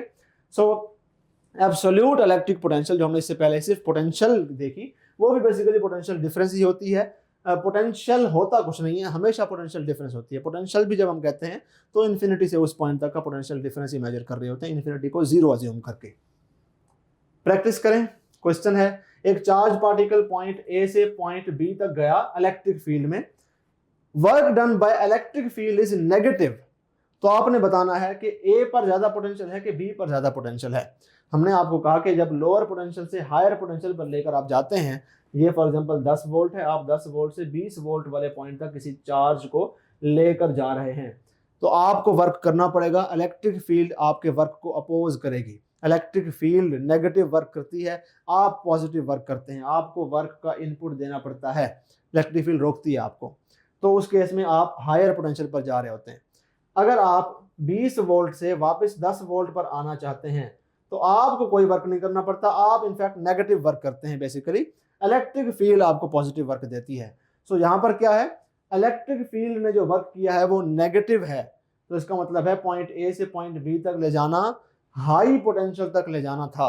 सो पॉइंट बी का पोटेंशियल ज्यादा होगा, पॉइंट ए का पोटेंशियल कम होगा। So potential at B is greater than at A. ये पास पेपर का क्वेश्चन है, ठीक है। तो ये आपको आपका कॉन्सेप्ट कितना अच्छे तरीके से यहाँ पर टेस्ट हुआ है। जिसको कॉन्सेप्ट नहीं है इस चीज़ का कि दो डिफरेंट पोटेंशियल वाले पॉइंट्स के बीच में चार्ज को किस तरह से ट्रेवर्स करते हैं, लो से हाई पर ले जाते हैं तो क्या होता है, हाई से लो पर तो क्या होता है, उसका ये गलत हो जाएगा, ठीक है ना। तो थोड़ा सा ख्याल करना है। इलेक्ट्रॉन वोल्ट, वोल्ट हमने देख लिया, हमने कहा 1 वोल्ट बेसिकली 1 जाउल पर कूलम होता है, कि अगर आपको एक पॉइंट से दूसरे पॉइंट तक ले जाने पर 1 जाउल वर्क करना पड़ रहा है और वो चार्ज जो है वो 1 कूलम का है, तो इसका मतलब है इन दो पॉइंट्स के बीच में 1 वोल्ट का पोटेंशियल डिफरेंस है। ये वोल्ट था। इलेक्ट्रॉन वोल्ट क्या है कि अगर आपके पास दो पॉइंट्स हैं उनके बीच में 1 वोल्ट का पोटेंशियल डिफरेंस है, ये आपको पता है, और आपने एक 1e का पार्टिकल जिसके ऊपर 1 इलेक्ट्रॉन जितना चार्ज है उसको ए से बी पर ले गए हैं या बी से ए पर लेकर गए हैं, तो जितनी एनर्जी आपने दी है, जितनी एनर्जी उसने रिलीज की है, वो 1 इलेक्ट्रॉन वोल्ट कहलाएगी। अगर लो से हाई पोटेंशियल पर लेकर जाएंगे 1 इलेक्ट्रॉन को, तो आप जितनी एनर्जी देंगे वो 1 इलेक्ट्रॉन वोल्ट होगी। अगर इलेक्ट्रॉन खुद हाई से लो वोल्टेज की तरफ आ रहा है तो वो जितनी एनर्जी रिलीज करेगा 1 इलेक्ट्रॉन, वो भी 1 इलेक्ट्रॉन वोल्ट होगी। सो एनर्जी लॉस्ट और gained by an electron on moving between 2 points of 1 volt potential difference is called electron volt। हमारे पास फार्मूला है work done is equal to charge multiplied by potential difference. आपको पता होना चाहिए कितना चार्ज लेकर जा रहे हैं इन टर्म्स ऑफ ई। 1e होगा, 2e होगा, 3e होगा, 4e होगा, उन टर्म्स में लिखना है, कूलम में नहीं लिखना है यहाँ पर, ठीक है। ई के टर्म्स में लिखना है और आगे पोटेंशियल डिफरेंस वोल्ट्स में लिखना है, 2 वोल्ट, 3 वोल्ट, 5 वोल्ट, तो आपको इसका आंसर भी इलेक्ट्रॉन वोल्ट में मिलेगा, ठीक है। सो Q in terms of multiples of E and potential difference in volts, तो आपके पास इलेक्ट्रॉन वोल्ट्स में आ जाएगा। और 1 इलेक्ट्रॉन वोल्ट को जाउल में कन्वर्ट करें तो 1.6×10⁻19 जूल्स आता है। ये पोटेंशियल का यूनिट नहीं है, ये पोटेंशियल डिफरेंस का भी यूनिट नहीं है, वो वोल्ट ही होता है। ये पोटेंशियल एनर्जी का यूनिट है, वर्क का यूनिट है, जाउल इसकी डायमेंशन जाउल से मिलती जुलती है, ठीक हो गया। प्रैक्टिस करते हैं। एक क्वेश्चन है इलेक्ट्रॉन वोल्ट से रिलेटेड। एक पार्टिकल है, उसका चार्ज है 5e, एक पोटेंशियल डिफरेंस थी दो पॉइंट्स के बीच में 25 वोल्ट की, और वो गिरा है एक पॉइंट से दूसरे पॉइंट तक। आपने बताना है energy acquired by particles in joules क्या है, या एनर्जी रिलीज बाय। हमें नहीं पता कि वो लो से हाई गया या हाई से लो गया है, हमें बस एनर्जी फाइंड करनी है, एनर्जी चेंज। तो हमारे पास क्या है फॉर्मूला, ये वाला। Q क्या है 5e, पोटेंशियल डिफरेंस क्या है 25 वोल्ट। सो 25 5 125 इलेक्ट्रॉन वोल्ट्स। अब ऑप्शन सारे किस में है, जाउल्स में। बच्चे क्या करते हैं 125 सॉल्व किया, बी ऑप्शन लगा दिया, गलत हो गया। आपने इसको कन्वर्ट करना है 125 मल्टीप्लाइड बाय 1.6 टाइम्स 10⁻⁻19 जूल। आगे सॉल्व करने की जरूरत नहीं है, इतना ही आपको ऑप्शन में दे दिया गया है। D option is the correct one. अब हमारा लास्ट और सबसे मेजर टॉपिक जो है वो है charging and discharging of capacitor. हमारे लर्निंग ऑब्जेक्टिव्स हैं कि आपको चार्जिंग और डिस्चार्जिंग को डेमोन्स्ट्रेट करना आना चाहिए, यानी कि आपको पता हो कि चार्जिंग के वक्त क्या क्या होता है और डिस्चार्जिंग के वक्त क्या क्या होता है। टाइम कांस्टेंट की चीज़ें आपकी इस सिलेबस में बेसिकली शामिल हैं कि कितने टाइम कांस्टेंट में क्या क्या हो रहा होता है, चार्ज कैसे चेंज होता है, फील्ड कैसे चेंज होती है। सो हम वो चीज़ें इस टॉपिक में इंशाल्लाह डिस्कस करेंगे और आखिर में कुछ प्रैक्टिस क्वेश्चन कर लेंगे। This will be the last topic of this one shot lecture. So before we move on कि चार्जिंग डिस्चार्जिंग कैसे होती है, हमें पता होना चाहिए आरसी सर्किट क्या होता है।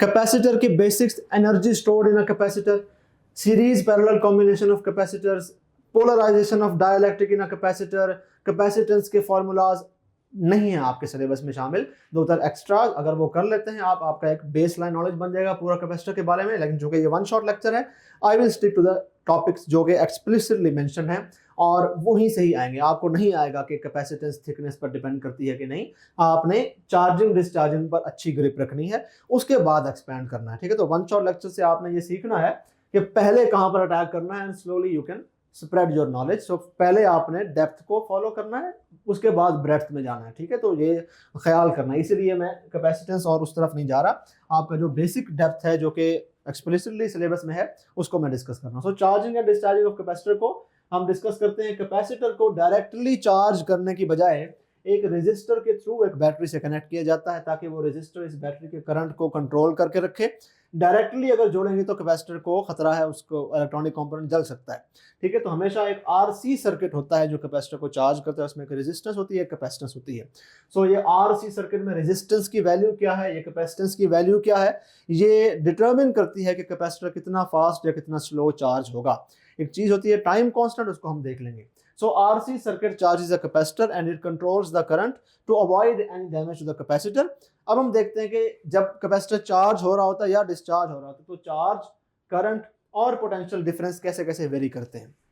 इसके अलावा भी कुछ हम चीजें देखेंगे, वो सारी बारी बारी देखते हैं। जब कैपेसिटर चार्ज हो रहा होता है, शुरू में चार्ज 0 होता है और आहिस्ता आहिस्ता ग्रो करता है। So charge increases when a capacitor charges and decreases when a capacitor discharges. यहाँ पर हम बना लेते हैं this is charging and this is discharging. So charge increase करेगा और डिस्चार्जिंग के वक्त डिक्रीज करेगा, जैसा कि कॉमन सेंस की बात है। करंट एक वाहिद चीज है जो चार्जिंग के वक्त भी डिक्रीज होती है। शुरू में बहुत हाई करंट होता है और आहिस्ता आहिस्ता कम होते होते by the time the capacitor completely charges approximately, तब तक ये करंट डिक्रीज होते होते तकरीबन 0 हो जाता है। तो यहाँ पर भी एमसीक्यू आता है, the final charging current of a capacitor is what, और ऑप्शन में गिवन होता है मैक्सिमम, मिनिमम 0, 2 एम्पियर, 3 एम्पियर, आपने 0 लगाना होता है। ठीक है, जो फाइनल चार्जिंग करंट है बिल्कुल आखिर में वो 0 होता है। डिस्चार्जिंग के वक्त भी शुरू में करंट, जब एक कैपेसिटर डिस्चार्ज हो रहा होता है तो करंट मैक्सिमम होता है and it slowly decays back to 0। ये दोनों केसेस में ये वाहिद क्वांटिटी है, ये करंट की एक स्पेसिफिक चीज है, इसको आपने याद रखना, एक्सेप्शन है, यूं समझें। पोटेंशियल डिफरेंस, शुरू में कैपेसिटर की प्लेट्स के बीच में कोई पोटेंशियल डिफरेंस नहीं है। जैसे जैसे आप वहां पर चार्ज डिपॉजिट करेंगे पोटेंशियल डिफरेंस बढ़ता जाएगा। डिस्चार्जिंग के वक्त इसका ऑपोजिट होगा। इलेक्ट्रिक फील्ड भी चार्जिंग के वक्त बढ़ेगी, डिस्चार्जिंग के वक्त कम होगी। एनर्जी स्टोर्ड भी साफ जाहिर है, चार्जिंग होती जाएगी, एनर्जी स्टोर होती जाएगी, बढ़ती जाएगी। डिस्चार्जिंग के वक्त वो एनर्जी डिसिपेट होगी, रिलीज होगी। Rate of charging and discharging, ये भी एक काफी जो है पेक्यूलियर सी चीज है, जस्ट लाइक करंट। शुरू में रेट ऑफ चार्जिंग, जब कैपेसिटर बिल्कुल खाली है, अभी चार्ज हो ही रहा है, शुरू में चार्जिंग बहुत स्लो होती है एंड स्लोली, शुरू में चार्जिंग बहुत फास्ट होती है एंड स्लोली इट डिक्रीजेस और बाय द टाइम कैपेसिटर पूरा चार्ज हो रहा है, आखिरी जो चार्जिंग है आखिरी पॉइंट पर, वो बहुत ही स्लो रेट ऑफ चार्जिंग होता है। So rate of charging decreases as the capacitor charges. And discharging के वक्त भी यही होता है कि जब कैपेसिटर डिस्चार्ज हो रहा होता है, शुरू में बहुत ही फास्टली डिस्चार्ज होता है और slowly rate of discharging slow हो जाता है। ठीक है, तो ये भी करंट की तरह की एक पेक्यूलियर चीज है, जो चार्जिंग डिस्चार्जिंग के वक्त दोनों वक्त में सेम ट्रेंड है। कैपेसिटेंस, चार्जिंग डिस्चार्जिंग से उसका कोई ताल्लुक नहीं है। कैपेसिटर चार्ज हो डिस्चार्ज हो, कैपेसिटेंस उस कैपेसिटर की प्रॉपर्टीज पर डिपेंड करती है, उसकी प्लेट्स का एरिया, थिकनेस, इंसुलेटर कौन सा डाला हुआ है, इसका चार्जिंग डिस्चार्जिंग से कोई ताल्लुक नहीं है। ठीक है, so this is a basic summary of what happens during charging and what happens during discharging। Graphs की अगर हम बात करें तो चार्जिंग और डिस्चार्जिंग के जो ग्राफ्स हैं, 3 बहुत इंपॉर्टेंट हैं, चार्ज के, पोटेंशियल डिफरेंस के और करंट के। ये तीनों एक्सपोनेंशियल ग्राफ्स हैं। आपको लग रहा होगा कि इन्वर्सली प्रोपोर्शनल वाला ग्राफ है, but you are wrong. Inversely proportional का ग्राफ और एक्सपोनेंशियल का ग्राफ बहुत डिफरेंट होता है। एक को हाइपरबोला कहते हैं, एक को एक्सपोनेंशियल डिके कर्व कहते हैं। हमने इन्वर्सली प्रोपोर्शनल का हाइपरबोला पढ़ा, इस किस्म का होता है। ये वाई एक्सिस पर भी कहीं नहीं मिल रहा, एक्स एक्सिस पर भी कहीं नहीं मिल रहा। ठीक है, और अगर हम इसको दोनों क्वाड्रेंट्स में, चारों क्वाड्रेंट्स में ड्रॉ करें तो जिस तरह यहां पर है उसी तरह यहां पर भी होता है। डुअल कर्व होता है, हाइपरबोला डुअल कर्व होता है, उसके 2 कर्व होते हैं, एक पहले क्वाड्रेंट में और एक तीसरे क्वाड्रेंट में। ये इन्वर्सली प्रोपोर्शनल वाला ग्राफ होता है। जो होता है डिकेइंग कर्व ग्राफ, उसको आपने कभी भी, वो 2 क्वाड्रेंट्स में नहीं होगा, एक ही क्वाड्रेंट में होता है और किसी ना किसी वाई वाले पॉइंट से स्टार्ट होता है और फिर आहिस्ता आहिस्ता डिके होता है और इस तरह जाता है। ठीक है, so this is the difference between hyperbola and decaying curve. So इसके जो ग्राफ्स हैं वो डिकेइंग कर्व्स हैं, वो जो हैं हाइपरबोला नहीं है। इसी तरह से पैराबोला क्या होता है, पैराबोलिक ग्राफ एक होता है पैराबोला ओपनिंग डाउनवर्ड्स, इस तरह का। ये वाई से कहीं ना कहीं से स्टार्ट होगा, अगर हम सिर्फ इसका देख रहे हैं तो हमें ऐसे मिलेगा, वाई से कहीं ना कहीं से स्टार्ट होगा और इस तरह से डिक्रीज होगा। ये होता है पैराबोला ओपनिंग डाउनवर्ड, जिसका कप नीचे की तरफ है। एक और होता है पैराबोला ओपनिंग अपवर्ड्स, वो ग्राफ किस किस्म का होता है, वो उसका कप ऊपर की तरफ होता है, like this, x x origin से गुजरेगा और इस तरह से होगा, इसका कप ऊपर की तरफ है। और अगर हम सिर्फ इस क्वाड्रेंट में देखें, जैसा कि हम नॉर्मली ड्रॉ करते हैं, तो ये ग्राफ इस किस्म का होता है। ये है पैराबोला, ये ग्राफ देखें, ये इस किस्म का है, ये स्टार्ट हो रहा है, शुरू में स्टीप है और आखिर में लेस स्टीप हो रहा है। पैराबोला शुरू में लेस स्टीप होता है, बाद में स्टीप होता है, इसमें और उसमें भी डिफरेंस है। सो ये पैराबोला है, ये एक्सपोनेंशियल राइज है, ठीक है। एक्सपोनेंशियल डिके और हाइपरबोला में फर्क पता होना चाहिए, एक्सपोनेंशियल राइज और पैराबोला में फर्क पता होना चाहिए, ठीक है। ये एक आपका जनरल नॉलेज में समझें, आपको कहीं ना कहीं डिफरेंशिएट करने में हेल्प करेगा। अच्छा जी, अब हम देखते हैं, हमने जो जो चीजें पीछे डिस्कस की हैं उसी के हिसाब से ये इक्वेशंस हैं। चार्जिंग के, डिस्चार्जिंग के वक्त चार्ज एक्सपोनेंशियली डिके होगा, पोटेंशियल डिफरेंस भी एक्सपोनेंशियली डिके होगी, करंट भी एक्सपोनेंशियली डिके होगा। एक्सपोनेंशियल डिके की जो इक्वेशन होती है वो ये होती है, Q is equal to Q naught multiplied by E। E की वैल्यू होती है 2.14 समथिंग, एक कांस्टेंट है, ये यूलर्स कांस्टेंट कहते हैं इसको, raise to power -t over RC। ये t क्या है, वो इंस्टेंट है, जिस भी इंस्टेंट पर आप चार्ज फाइंड करना चाह रहे हैं। ये Q चार्ज है, ये टाइम t पर आप फाइंड करना चाह रहे हैं, तो टाइम t पर जो चार्ज Q होगा that will be equal to Q naught. Q naught क्या है, मैक्सिमम चार्ज, जो पूरा कंप्लीटली जब चार्ज था वो जो मैक्सिमम चार्ज था, Q naught multiplied by E raise to power -t over RC। R क्या है, उस RC सर्किट में यूज होने वाला रेजिस्टर, और C उस कैपेसिटर की कैपेसिटेंस है, ठीक है। ये एक्सपोनेंशियल डिके की इक्वेशन है, न्यूक्लियर फिजिक्स में भी हम पढ़ेंगे, इसी किस्म की होती है, ठीक है। करंट की भी वैसी ही इक्वेशन है, वोल्टेज की भी वैसी ही इक्वेशन है पोटेंशियल डिफरेंस की। चार्जिंग के वक्त आप देखें, चार्ज और वोल्टेज का कर्व उल्टा हो गया, अब ये एक्सपोनेंशियल राइज है, लेकिन करंट स्टिल एक्सपोनेंशियल डिके ही है, हमने पीछे डिस्कस किया। सो करंट की जो इक्वेशन है आप देखें, जैसी चार्जिंग में, जिस चार्जिंग में थी वैसी चार्जिंग में है, लेकिन इनकी जो इक्वेशंस हैं Q और V की वो चेंज हो गई हैं। Q naught into 1 minus E raise to power -t over RC, V naught into 1 minus E raise to power -t over RC change हो गई है। ये एक्सपोनेंशियल राइज की इक्वेशंस होती हैं जो कि डिके से डिफरेंट होती हैं, लेकिन करंट की चार्जिंग डिस्चार्जिंग में सेम ही है। अच्छा जी, अब टाइम कांस्टेंट की बारी आ गई। ये कॉन्सेप्ट है बड़ा इंपॉर्टेंट सा। टाइम कांस्टेंट होता क्या है? Time constant is the time taken for a capacitor to charge up to 63% of maximum charge. Capacitor बिल्कुल खाली था, ये उसकी मैक्सिमम कैपेसिटी है। यहाँ पर अगर फुल हो जाएगा तो Q नॉट हो जाएगा, यहाँ पर अभी 0 है, 0 Q, और ये चार्ज होते होते होते होते यहाँ पर 50% होगा, उससे थोड़ा सा ज्यादा 63%, यहाँ तक तकरीबन होगा 63% ऑफ Q नॉट। यहां से यहां तक पहुंचने में जितना टाइम लगेगा वो टाइम कांस्टेंट कहलाएगा। और अगर कैपेसिटर जो है वो ऑलरेडी चार्ज है तो यहां से डिक्रीज होते होते 37% है, ये 50 होगा तो 37 यहां तक होगा, ठीक है। ये Q नॉट है, ये 0 ऑफ Q है, ये है 37% ऑफ Q नॉट। यहां से यहां तक इतना खाली होने में जितना टाइम लगेगा वो टाइम कांस्टेंट होगा, ठीक है। तो ये याद रखना, बच्चे समझते हैं 63% तक चार्ज होने वाला टाइम कांस्टेंट है, T है, और डिस्चार्ज होने वाला भी शायद यहां से यहां तक आने वाला टाइम कांस्टेंट होगा। नहीं, यहां से इतना खाली हो जाएगा, 63% तक खाली हुआ है, बाकी 37 बचा है। सो ये है time constant. So time taken for capacitor to charge up to 63% and discharge up to 37%, बाकी 37% रह जाए तो वो टाइम कांस्टेंट है। ये सेम होते हैं, ये भी अगर 5 सेकंड है वो भी 5 सेकंड होगा, ठीक है। इससे हमें पता चलता है कि कैपेसिटर कितना फास्ट चार्ज हुआ या कितना स्लो चार्ज हुआ है। अगर जल्दी 63% तक पहुंच गया है तो मतलब फास्ट चार्ज हो रहा है, स्लो है तो स्लो है। इसका फॉर्मूला होता है RC।